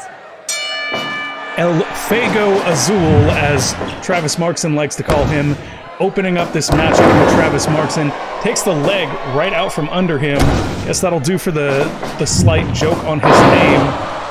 Markson not looking Markson not looking too... I got tongue-tied because I was trying to point out the fact that Markson has been nothing but fire all month about how everybody else is underperforming against Los Tres Caballeros, but El Fuego seems to be tuning him up so far. Yeah. And I mean, also, as we've noticed in the past with faction championship matches, these matches, once they break down, can get pretty nutty. Yes, indeed. Thankfully, this one is not a tornado match, because that would just be pure chaos. Yeah. Il Duco has got Danny out of the corner and just... It was to the inner... Oh my god. Duco taking liberties with young Danny V5's dangly bits, so to speak. Or as we call it here in the UK, beaten to veg. Wow. Oh, wait a minute. Early for this. Il Duco trying to put the match away quickly. Look at that. Maybe trying to send a message to Markson. It's like, yeah, I can get it done. Yeah, I think that's a very good point, Goth. The last time we saw Markson, Duco, and Junichi Yukimura, they were backstage arguing because Markson was putting Yukimura and Duco on point for their poor performance against Los Tres Caballeros. Perhaps both of them looking to improve that performance here this evening. Although, once again, to the point that Markson made, there is a difference between beating the individual members of Los Tres Caballeros, or of Ronin Regime, and beating Ronin Regime. Los Tres Caballeros perhaps learning that this evening, as they seem to be on the wrong end of a beating from Ronin Regime at this point. Tejano X exchanging blows here with Yukimura. I gotta say, Tejano is one of my personal favorite luchadors in GFW. Just an excellent competitor. Finds a big body splash there on Yukimura, but Yukimura is back up and following him quickly. Ooh, Nasty back elbow, and then a stomp and an elbow drop to follow up. 5 minutes. Quite a nice combination there by Yukimura. Oh, double drop kick. Indeed. Jackknife cover center the ring by El Fuego. Ooh, now. Only a 2 count. Yukimura managing to get back to his side of the ring. Fuego stops him before he makes a tag, though. Going to keep him isolated here and perhaps try to cut him off from the rest of Ronin Regime. That is not successful at this point. No. In comes Travis Markson. And immediately gets small packaged by El Fuego Azul. Yep.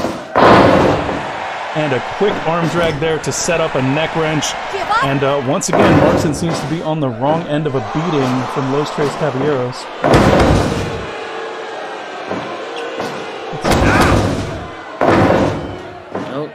couple of shots there to the face. 1, 2. 2, no. Cover by Markson here. El Fuego manages to kick out though.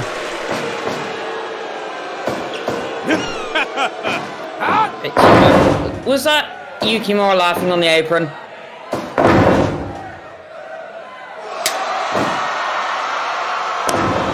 Nevertheless, Danny V5 is tagged in. Strike exchange between the two. Danny V5 winning out on that one. Oh, wow. Sent on that. Off the ropes again. Danny around the V5 twisting and world. turning around Travis Markson here and going. Oh, wow. Oh, but missed out that.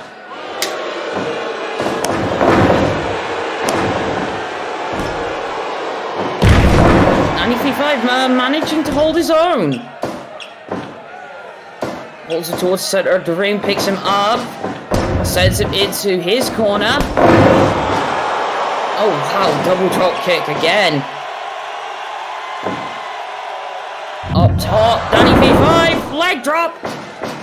Managing to hit it this time. 1, 2. No! Very close to count there. Indeed, and now Duco bloody sending hell. Danny to the outside with that vertical suplex.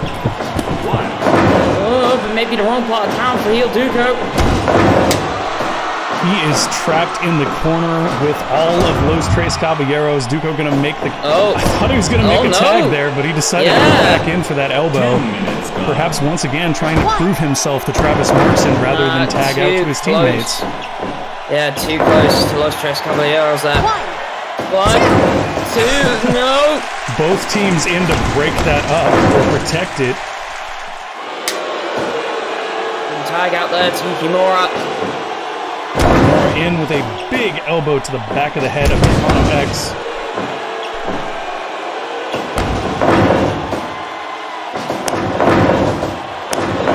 Bloody hell, niche chops.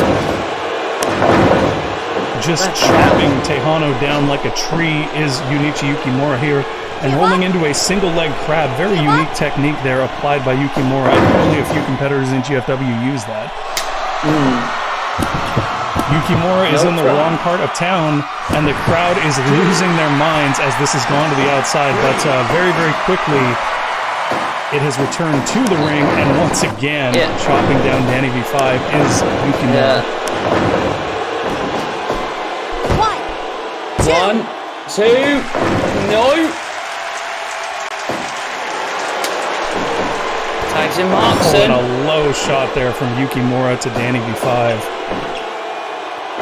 And I like how Markson is now getting in to take advantage of the damage that's already been done. Danny not going to let him though. Oh, nasty combination followed by the capo kick there.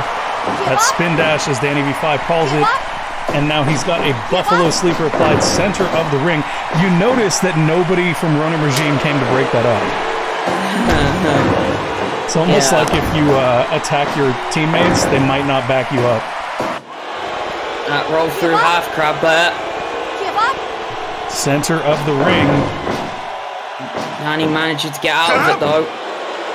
Oh, and a big vertical suplex. I love how Yukimura's like, I didn't do it. I don't know what's going on. And puts him on their side of the ring. Here. Notice how he's faced his body away from the ropes. Very, very good positioning by Yukimura there. And Danny makes it back to tag in El Fuego. El Fuego's got a hold of Yuki though. And a camel clutch being applied. Yukimura trying to climb towards the ropes where Danny V5 waits. Perhaps not the best opportunity to get that rope break. Strike exchange here between two. Oh no, Fuego winning out on that one. 1, 2, no. Picks him up, vertical suplex again. And Yukimura going off the ropes here. What's he got him? Just over with that lariat, and now a kneeling DDT. And right back into this half crab. I have to say, he's been on that half crab all night, just very, very patiently trying to catch a victory with it. Yeah, he has. Oh. Oh, Oh, wow. Hey, the old one. I couldn't see your name because it's blue on a blue background for me. And El Fuego makes a tag into Tejano, and here comes heel Duco. Tejano being sent to the corner. Fights out of it, though. And now it's Duco finding his way into the corner. Tejano in the wrong part of town, not the corner you want to be in. Oh, wait a minute. Duco raked the eyes. Oh, looks like he's waiting for it to get up. Oh! Knee to the side of the head of Tejano. 2, 3. Gets the win for Ronin Regime. They managed to retain. And now Yukimura with a kneeling DDT on Tejano X. And where is the rest of Los Tres Caballeros at this point? Jesus. They are just beating down Tejano X there. That was not exactly what I expected in that matchup.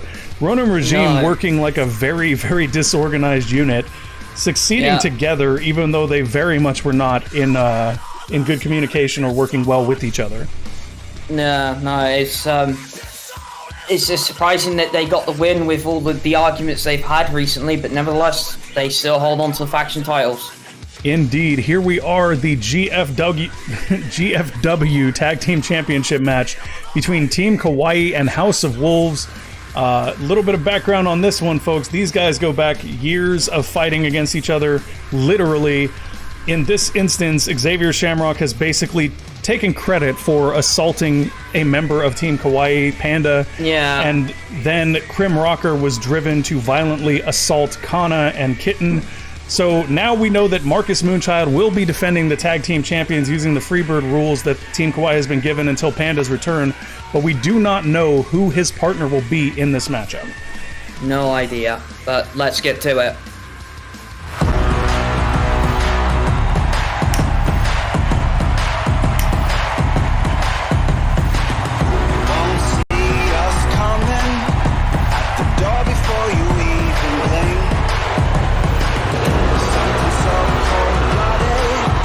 Entering the arena at this time, House of Wolves. Look us right in the face. It's like staring at a burning sun.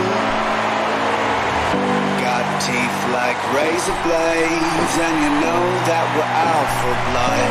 We're out for blood.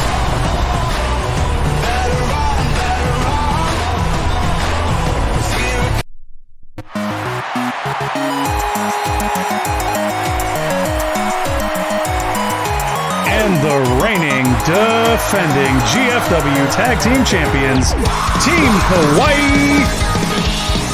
But who will Marcus his partner be?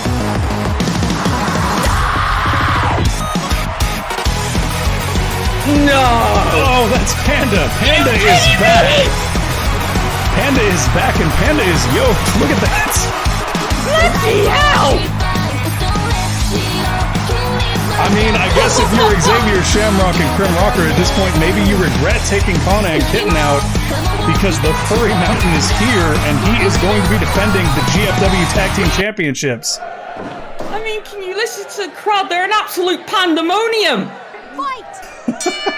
Wow, God. And I thought I told dad jokes.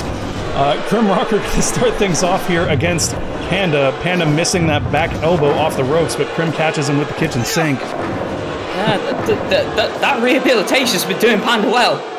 Yeah, he looks a little bit more yoked than the last time we saw him for sure. Yeah. He's also been eating his spinach. He's got plenty of hair on his chest now. Really is the fuzzy mountain. And Crim Rocker's still managing to kind of take him apart in the corner. Perhaps a little bit of the ring rust. Yeah, but quite possibly. It's been easily quite a considerable amount of times since Panda's been in the ring. Elbow shot there by Marcus. And another. Stiff forearms from Marcus Moonchild, but Crim Rocker managing to get him off his feet and stomp the chest. Quick arm drag there from Crim. And you notice that Crim is... back of the head. Okay, I was going to say, Crim was drifting a little bit close to Kawaii's corner there. No, that is true. But nevertheless, Half got it back in their corner. Breaking the face there. Quick tag in to Panda. Oh, fights them both off, however. And Panda laying in those big hammer blows. Yeah. Ooh. Tony Nichols, I don't quite think Roids is applicable there. We had that match already. You missed it. Yeah. Sliding drop kick from Xavier Shamrock to Panda. Panda laying in that big open-handed chop across the chest of X, but X comes out of it on top with those punches. And now just grinding the furry face of Panda into the ground is Xavier Shamrock. Oh, tags in Marcus. Quick arm drag there from Marcus finds him on top of the action. Ooh! I like how X tried to send Marcus into Panda there, and Panda wisely got off the apron. Nasty elbow to the back of the head there. Oh, and a quick cover. No, didn't Only even a get one one count. count.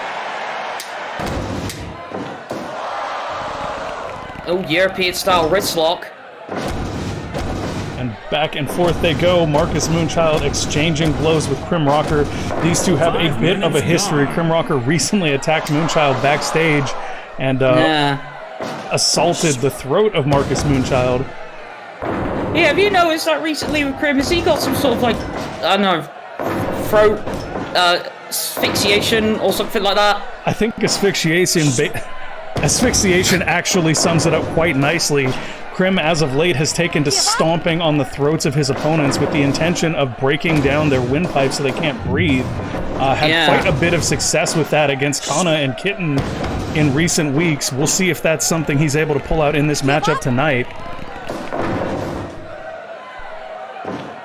Oh, Krim looking to tag out to X here, and he does. And X is in against Panda. Elbow to the top of the forehead, and a nice follow-up headbutt by Panda. And now Panda just clawing the face of X. That Panda claw.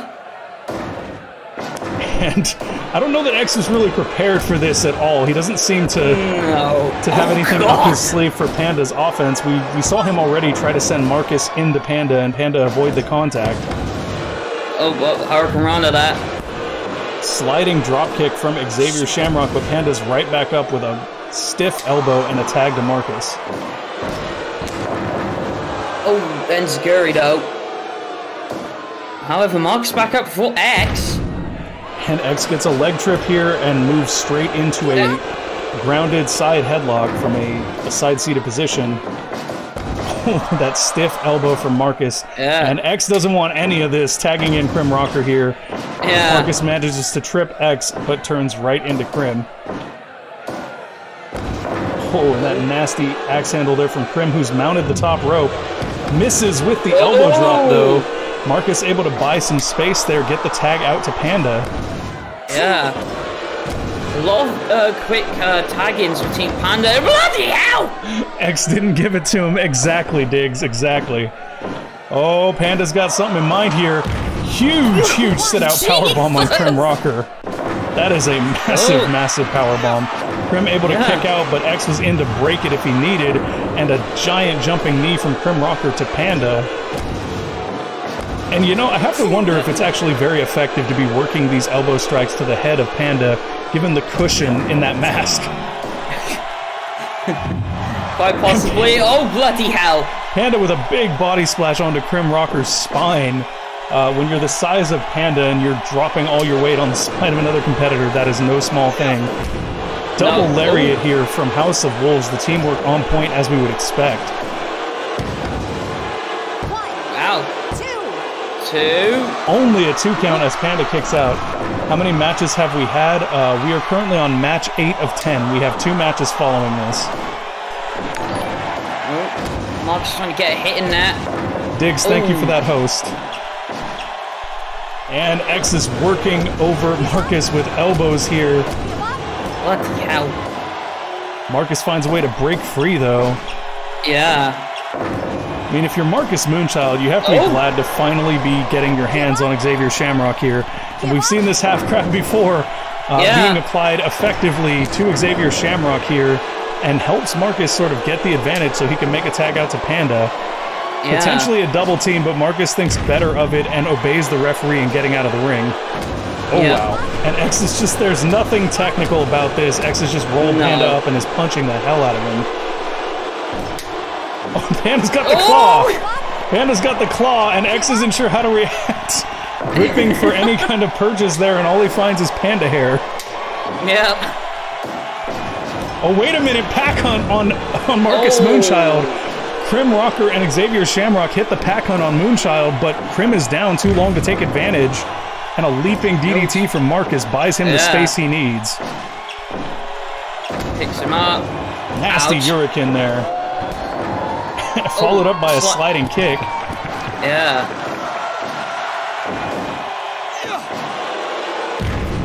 Big vertical suplex. Oh, Krim going up top. I believe he calls it stage dive. Yeah, the stage dive rolling senton. Oh, Marcus not going anything for in the corner, instead deciding to tag in Panda. Oh my god. Oh, the wow. power of Panda. That was like a power slam right there. Wow. And an overhead belly to belly. Panda just ragdolling Krim Rocker. And now got the claw applied again. X in to break it up.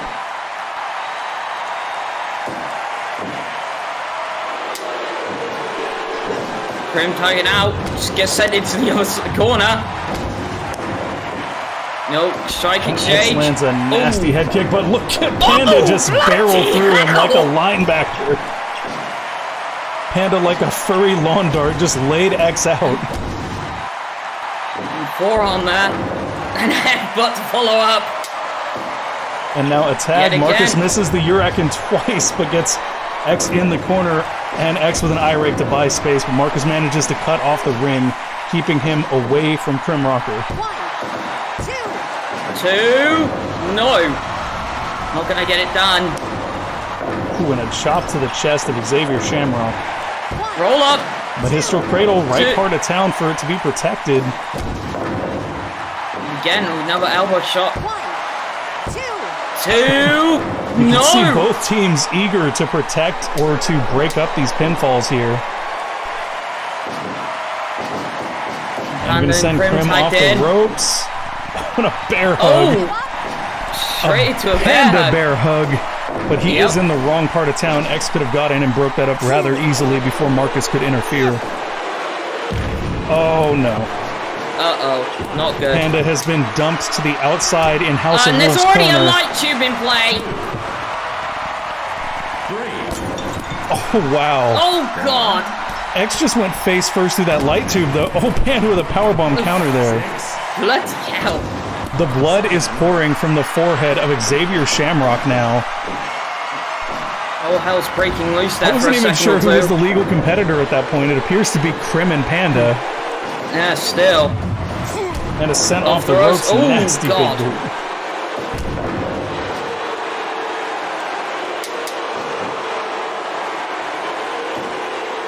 And X beelining for Panda, but Panda's tied him up, and Marcus after Krim. Yeah. This is completely broken down. The crowd is losing it. This isn't so much a match as it is a fight at this point. Oh god, Are you not Poison surprised Rana at the on the history between outside. these two teams? And the ref is trying to regain control, counting both It's not sides of the ring. happening. 6, Oh, 7. And the legal, Marcus gets back all in the 7. competitors are back in the ring now. yeah. Oh, wait a minute, Marcus X catches broken the out. execution on Marcus. Oh, god, this could be it. Marcus is crawling to the ropes. Will he make it? Oh, he made it to the ropes. Marcus surviving the execution by making it to the ropes there. Panda is ready to come in here. Yeah, just literally flinging himself at the ropes, anything he could do. A nasty knee by Krim to lay Panda out. Yeah. Goes behind for spins the ropes again. Oh, wait a minute. Full Nelson bomb. And I'm just grinding his forearm into the stuffing of Panda. I don't know how effective this is.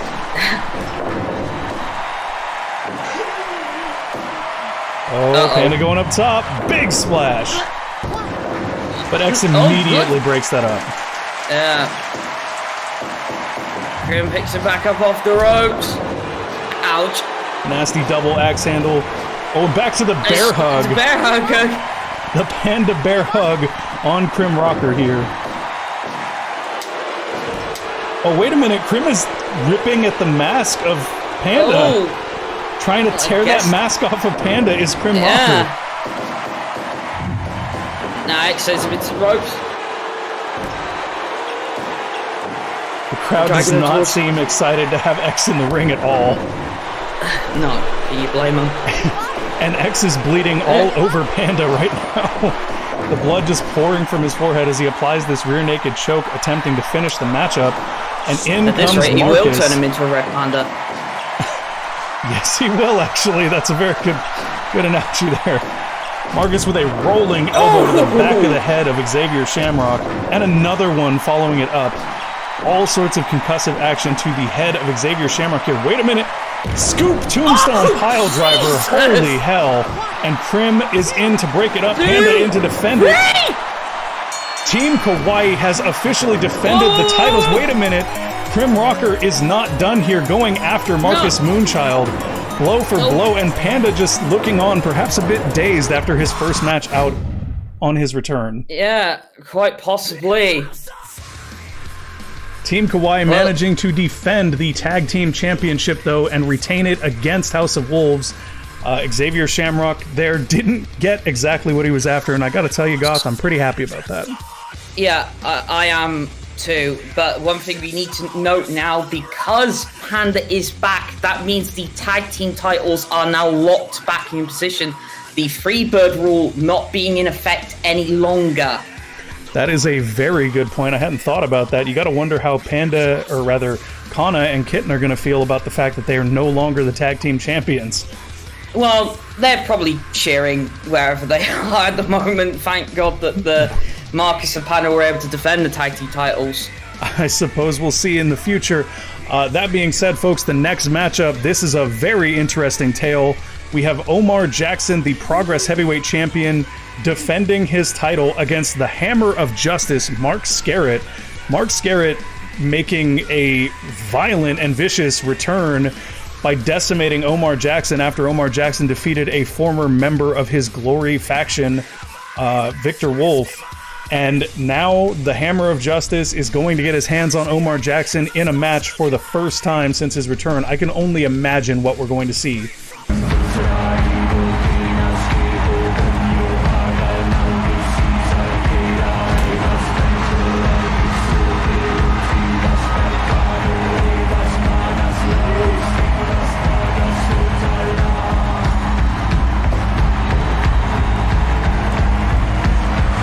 Entering the arena at this time, the Hammer of Justice, Mark Skerritt.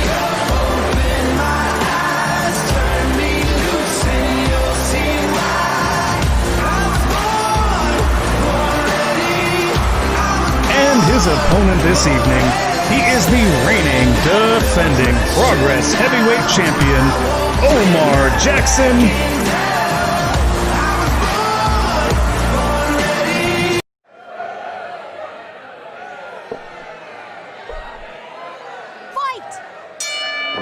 Matchup underway here, Goth, and I have to say, I'm curious what we're going to see from Mark in this matchup. You and I have watched him wrestle for a very long time, always been more of a technical competitor, but for some reason I don't think we're going to see a lot of that tonight. No, probably not, given what we've already seen out of him these past few weeks. Mark missing with those kicks there. They're basically exchanging kicks back and forth with neither man making contact, and Mark just slugging away at Omar Jackson with those sledgehammer blows. Yeah. Omar Jackson, the stronger of the two competitors. Mark Takes is him just down, unloading however. with strikes on him.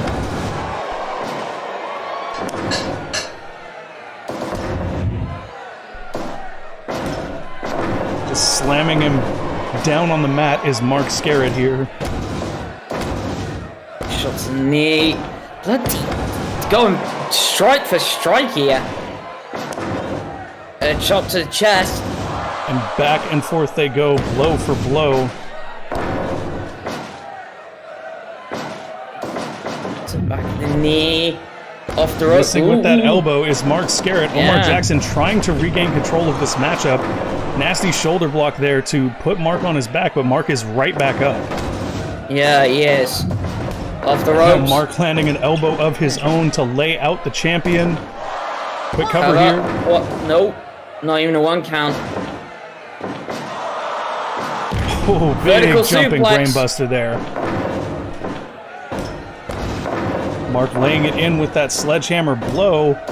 And again, just slamming him to the mat. Stomp after Yeah. stomp goes Mark Skerritt here. This definitely Yeah. a more aggressive side of Skerritt than we've ever seen before. Even in his matchup against Phoenix, he didn't seem this aggressive. Yeah. I mean, maybe it did something to him. We don't know. Oh, into the corner. Nasty Oh, spear wow. from Mark Skerritt.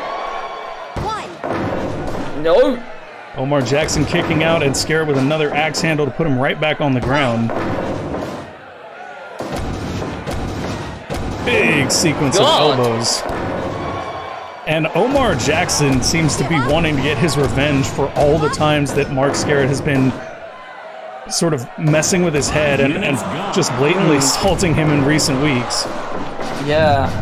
Succeeding thus far, getting the better measure of this matchup is Omar Jackson.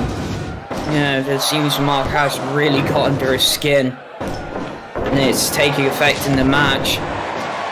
Nice combination of the jawbreaker into the chop there by Mark Skerritt, finding the opening, or rather utilizing the opening created by the jawbreaker for that nasty chop, and now just stomping up, down, basically. Went to the lower back, and then the back of the knee did Mark Skerritt. He's just staring at Omar Jackson. It's almost a little strange. Almost did sort of, I'd say, frantic look in his eyes almost. There is that. I mean, he has been a little bit different since he came back. We've seen him stop to pray on the stage on his way down. I'm not entirely sure what that's all about. Oh, kick to the ribs. And wait a minute, Omar Jackson finds a nasty exploder suplex here. Could be what he needs to cinch this matchup. Cover coming? No.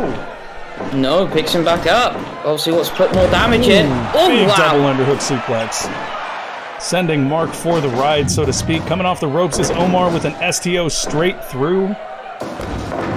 And now an axe handle. And follows it up with another nasty kick to the ribs. Jawbreaker. Oh, he's ramping up for something here. Slamming him to the mat is Mark Skerritt. And just another pullback lariat from Omar. Seems like every time Mark starts to build momentum, Omar flattens him with a big move and regains control. Oh, wait a minute. That's something from Mark's old skill book, so to speak. That double knee breaker there. Just to Yeah. use that to set up for his ankle lock. Won't be surprised if we don't see any ankle locks out of him tonight. Yeah, probably gonna be the case. Omar goes up top. Up Big top. body splash from a huge, huge muscular man. That is not a fun one to take. 2. No. Mark manages to kick out in time and gets flung right back into that corner. And again. But he's No. on the ropes. Worst time to hit that body splash. And just a big series of headbutts here Jeez. from Skerritt. Oh god, and we've seen this before. He's just smashing the back of Omar Jackson's head into the mat here. There's nothing technical about this offense. No, there is not. Oh, goes over the top. Playing Ouch. mind games with Omar Jackson there. Leaps over twice before laying in that stiff elbow. Oh god, and that Oh, release wow. German. Onto the top of his head goes Omar Jackson.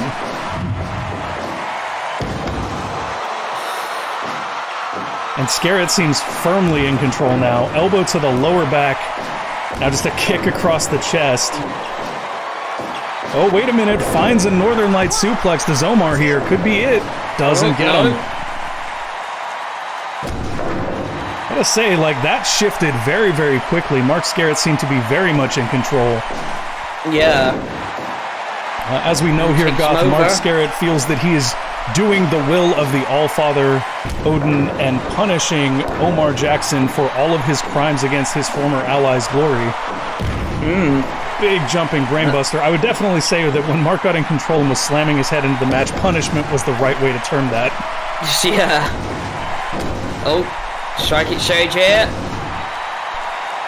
Mark revving up, big Bloody headbutt, but hell. Omar's back up with a rolling lariat. Collapses himself afterwards, though. And a Northern Light suplex. 2. No, still does not get him, though. Omar's wise to keep trying to find those opportunities to close this match out so that he can walk away with his Progress Championship. Ooh, that was a nasty German right there. Just drove him straight into the mat. Yeah. Picks him back up. And a headbutt there from Mark Skerritt as he just once again stares down at Omar Jackson. Off the ropes. And drags him towards no, gets kicked off. Mark Skerritt back up here, potentially going to regain control of this matchup. I have to say, the way that Skerritt has been bullying Omar Jackson, so to speak, in this match physically is a little bit surprising to me. Oh, Northern Lights. 2. Looking for a way No. out again. Does not find it here. If you recall, Goth, Mark Skerritt used to be a... Oh, what's he got in mind here? Skerritt's poised in the corner. Oh, God, he just ripped Omar Jackson off his feet. And now just smashing his head into the mat repeatedly is Mark Skerritt. Hell. Oh, that's O Canada. We still get to see a little bit of O Canada. Yeah.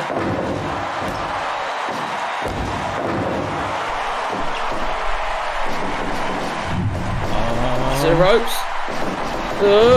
No, into the ropes again. Ooh, big boot there. German. Picks it back up. Ooh. Paintbrushes him with those shots. Off the I ropes. was answering a question from our social media real quick. Kicks away Omar Jackson, does Mark Skerritt there. And again, see, this is what Omar's doing. He's trying to find a way out of this match. And I can't say I blame him at this point. Mark Skerritt has been absolutely unloading, again with that power shot to the gut, and follows it up with a stiff kick. Mark has just been able to bully Omar Jackson in a way that not many people have been able to based on Omar's size.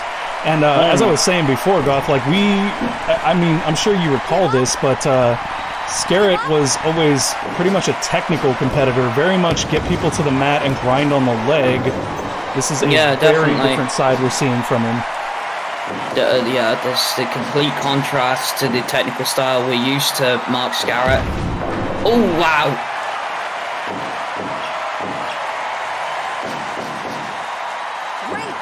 Oh, no. Drags him to the center of the ring. Oh, God, headbutt. Uh-oh. Another spear! God, bouncing his head off the mat like a rubber ball.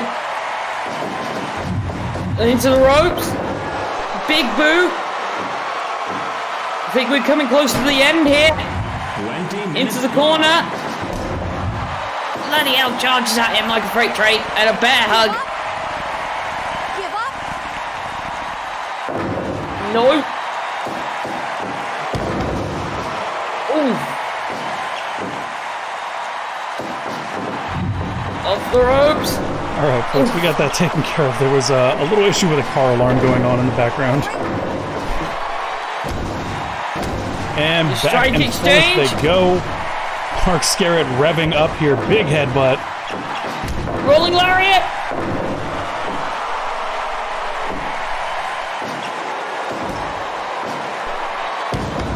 Ooh.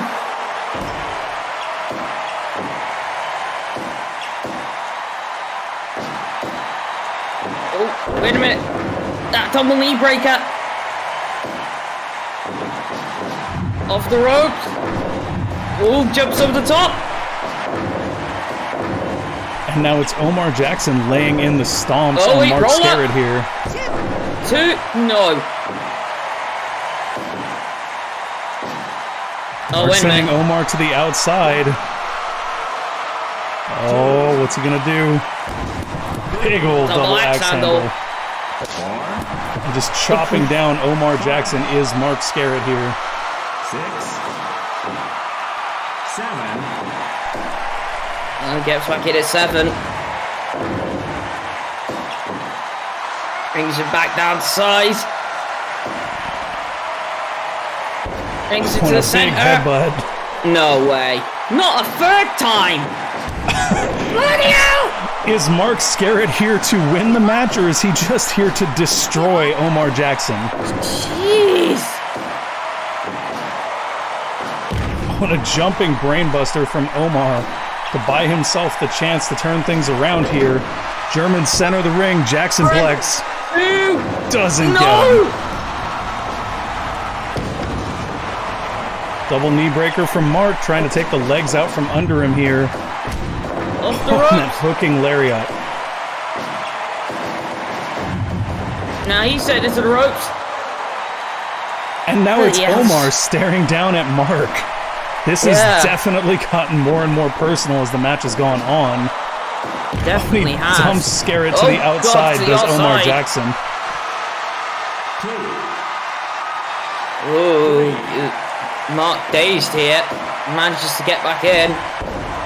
Big sequence of headbutts on Ouch. Omar Jackson, and just slamming the hell out of Omar Jackson in the center of the ring.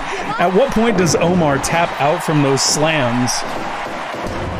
The moment his brain turns to mush. Oh, wait a minute, just flinging him out of the corner again? Again, Mark No going way. to the corner. Wait a minute, this is different, Goth. He's stomping his feet.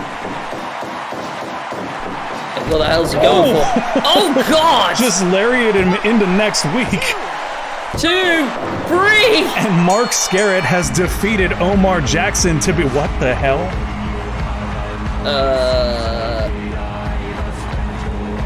Mark Skerritt has just defeated Omar Jackson to become the Progress Heavyweight Champion. Yeah. That was greatly unexpected, I have to say. Yeah. Not the What? fact that Mark beat him, but that weird effect at the end of the match. And anyways, moving on, we have a new Progress Heavyweight Champion. The real question is, will we have a new GFW Heavyweight Champion, or perhaps a new GFW FTW Champion? This is a very unique matchup, folks. Professor Asher issuing the challenge to Taryn Johnson. If Taryn Johnson manages to pin Professor Asher, she will win the GFW FTW Championship. If she manages to submit Professor Asher, she will win the GFW Heavyweight Championship. And if she can't do either, then she walks away with nothing. Yeah.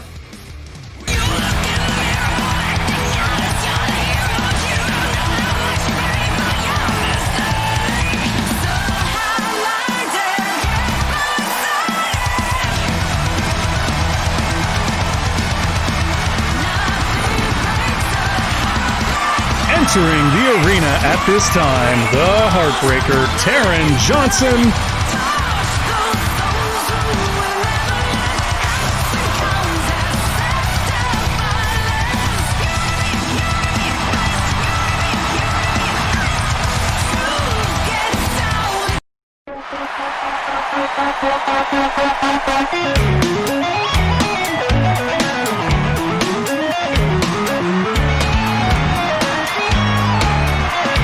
And her opponent this evening, he is the reigning, defending GFW Heavyweight and FTW Champion, Professor Two Belts Asher.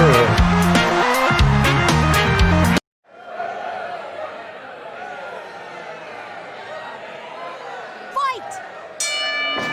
Matchup underway, Goth, and the first thing I have to say is this is a very different Taryn Johnson than we have seen in the past. Yeah, no, this has been sort of building over, like, I'd say the past year, like this slow decline of Taryn Johnson to this point right here. Well, I have to say, based on the way that she acted when she was entering the arena tonight, do you think that perhaps that this was all part of the plan? Like, she seems to have goaded Asher into this match. All she has to do is win, and she walks out with something. You know what I mean? Yeah, but that's the point, is she can win in any form or fashion. And if you're Aisher, I mean, what is your hope coming out of this match? You think that maybe if you give Taryn her chance, maybe if she loses legitimately, then you can repair the friendship that you guys built over the past years. Is that what he's going for here? Maybe. I mean, I don't know if it's gonna really work like that after the match, but we can hope. Oh God. Yeah, I suppose we ought to see how the match goes, and we'll figure it out from there. I will say, though, that I respect the decision by Aisher to put not one, but both of his titles on the line against Taryn Johnson here tonight. We'll see if she's able to make something of the opportunity. Professor Aisher is no slouch. There is a reason he is the champ. Both of these competitors, members of Team GFW at last season's Blackout pay-per-view. They were on the winning Team GFW that won control of the company back from House of Wolves. Unfortunately, yes. Unfortunately, Taryn Johnson eliminated the first two members of the House of Wolves team and was then succinctly eliminated herself by Xavier Shamrock, and Professor Aisher went on to eliminate the next two competitors. So yeah, and Taryn seems to blame Aisha for her getting eliminated. Yeah, Taryn seems to believe that Aisher should have been in there to break up the execution from Xavier Shamrock, and maybe he should have. I wasn't in the match, you know, it's hard to say from the announce table. But at the same time, Aisher says that he was watching Nero on the apron, which I'd believe because House of Wolves is inclined to all sorts of antics. I don't necessarily think that there's a right or wrong in those two perspectives. Whatever the case, though, those two disagreements have led us to this matchup tonight. Yeah, our main event of the evening. Yes, indeed. There will be somebody walking out of here very happy this evening. Who's it going to be? Taryn, the nice combination of strikes there. Yeah. Kick to the gut, kick to the body, and a sweep. Taryn very, very heavy on those strikes tonight. Aisher working... Oh, go ahead. Give up. I was going to say, I think Aisha is slightly working more on the defensive here, rather than the offensive, which we're mostly seeing from Taryn thus far. And Aisher taking a moment to play to the crowd. I will say this about Aisher. Aisher is one of the most well-rounded competitors in GFW. I think if you look at his style, there's a little bit of everything. There's a little bit of lucha libre, there's a little bit of technical, there's a little bit of just every style you could possibly incorporate. He's got a little of something from, which is why I think the moniker, the spirit of professional wrestling, fits him so very well. Now we'll see if he can utilize that. See, look at that. That was a beautiful combination of a little bit of a sort of roughneck knee smash into a modified surfboard stretch there that took advantage of the damage done by the previous maneuver, whereas Taryn Johnson is more of a striker and technician. Give up. Working on the leg here. Indian Deathlock there, perhaps trying to dislocate the kneecap of Aisher. Big flying shoulder block puts Aisher on the mat, and back to the knee goes Taryn Johnson. Give up. I don't know why she's specifically working the knee. Perhaps she's trying to take the necromancy out of Professor Aisher's arsenal? Quite possibly, or there's a submission she's got now that is up her sleeve that she can use to win the match. That's a good point. She just caught that kick from Aisher and went into a knee bar there. Perhaps that's what she's looking to do, is exploit the kicks that Aisher uses, and perhaps his lack of specialization in striking. But typically she finishes... Oh, go ahead. And also keep in mind, she's more than likely going to want to try and get the submission win so she can become the GFW World Heavyweight Champion. That's a very, very good point, Goth. I hadn't actually considered that, but it does make more sense for her to aim for that submission. Typically she finishes with that Johnson special armbar, though, so I'm a little bit confused why she wouldn't be attacking the arm, but perhaps she thinks that Aisher will be expecting that, so instead she's going after the leg here. Could be something new in her arsenal, too. Yeah, quite possibly, but, you know, she, to put it blatantly, she, like, ruined her surprise when she did the surprise Johnson special at the end of last Mayhem. Yeah, that was a very sneaky tactic on Taryn Johnson's part when Professor Asher offered her the match. Offering him a handshake only to roll him into the Johnson special was not exactly something that I felt was very friendly, as a good way to put it. Oh, necromancy? Nope, not quite. Almost, but not quite. Attacking the neck, but not quite necromancy. Yeah, maybe didn't feel it was time yet for that. But also, obviously, as I go back to, as I said before, could be holding back a little bit, which I'd say is not wise in this matchup. No, I would absolutely agree. He's got to pull it all out for this. Yeah, it's a heavyweight and FTW title match, like 2 titles on the line. 2, no! Only Kicks a 2 out. count on that backslide. Nasty arm wrench heel kick there. And Asher is, yeah, he's got to put it all aside for tonight and just focus on the match. Taryn, there we go, going to that straight armbar. Yep. Asher managing to break Professor gets free out of that.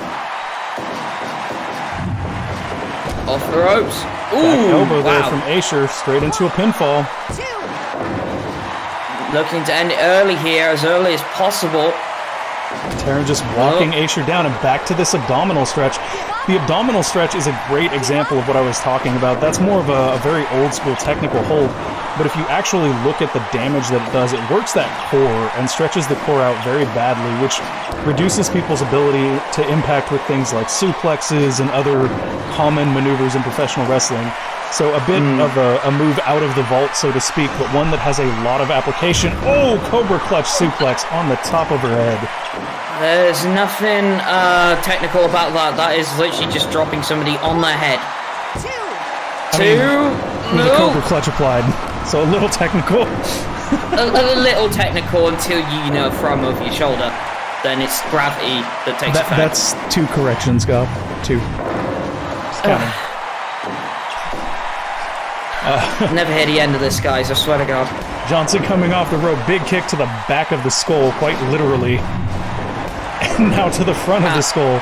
Taryn is all sorts of momentum going right now. Look at the combinations, I think, are the story of this matchup so far. Taryn throwing combo after combo here.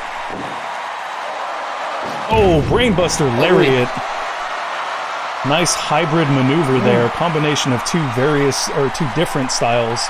A bit of roughneck mixed in with that technical background. Oh. Nope. Off the ropes. Bloody hell. Picks Taryn back up. Shot to the back of the head. Cover. 1, 2, no. Asher got Taryn up. Yeah. Big brainbuster. Going up top.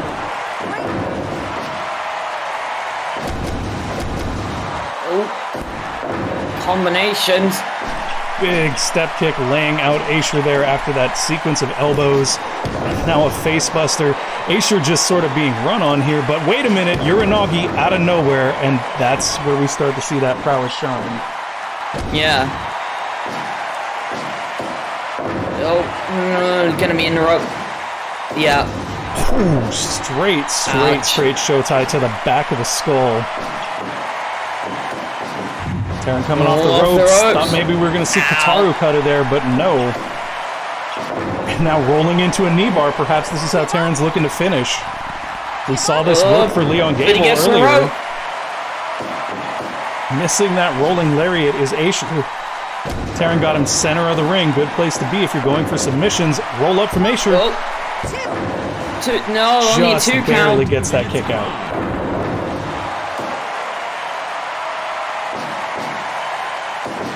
I'm going to send him into the corner here. And a backslide. 1, 2, no. And I gotta wonder if when Taryn goes for those pinfalls, those are like moments of desperation where she's like, fine, I'll take the FTW. Could be, but you could think about it in this sense. What if she's using it just to wear him out and she's actually... Oh, God. Not the necromancy. Thought we were going to see that. Yeah. But what if she's actually, like, letting go of it at around 2 just to wear him out so she can get that submission victory a lot more easily? You know, that's a good point, Goth. That could absolutely be her strategy here. Aisha rolling her up, but she's on the ropes, able to grab it with her hand. Yeah.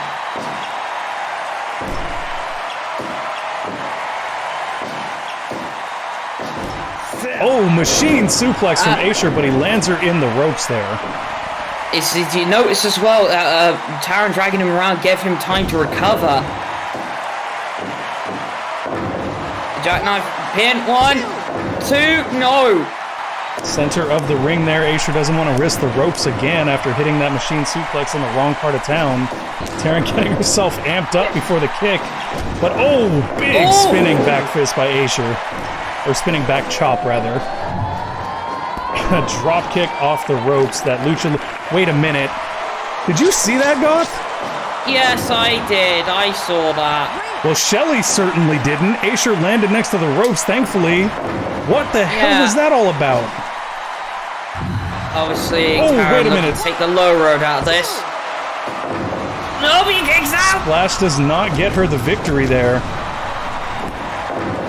Whew, double kick, or stepping kick, rather.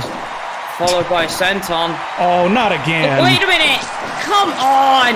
And the ref doesn't see it again. Once again, though, she takes him to the ropes. And Aisha seems to have managed to retain his consciousness, even though that's twice we've seen her slip those knucks into her boot. Give up. Give up. Abdominal stretch here. Taran gonna fight out of it, it seems. Yeah. Oh, not again. Oh, come on! Using the corner as a great cover spot. And now Aisha's not moving. Oh. I think he's unconscious.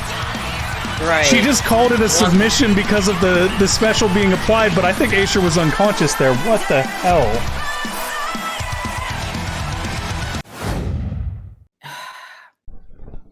That was unreal. Yet again, we have a world champion via shenanigans.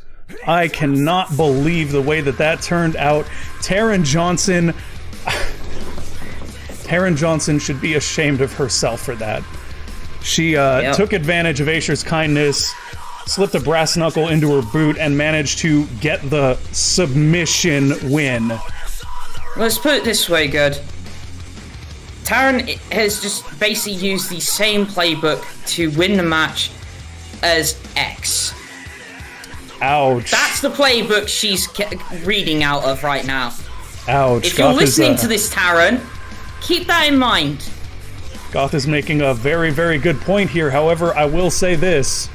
Ladies and gentlemen, Taran Johnson is your new GFW heavyweight champion.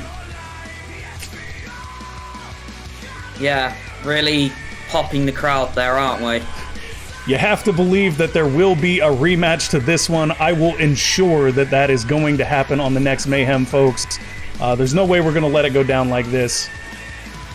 Thank you all for watching. I hope you had a good time at the show. We had a great time doing the show for you. It was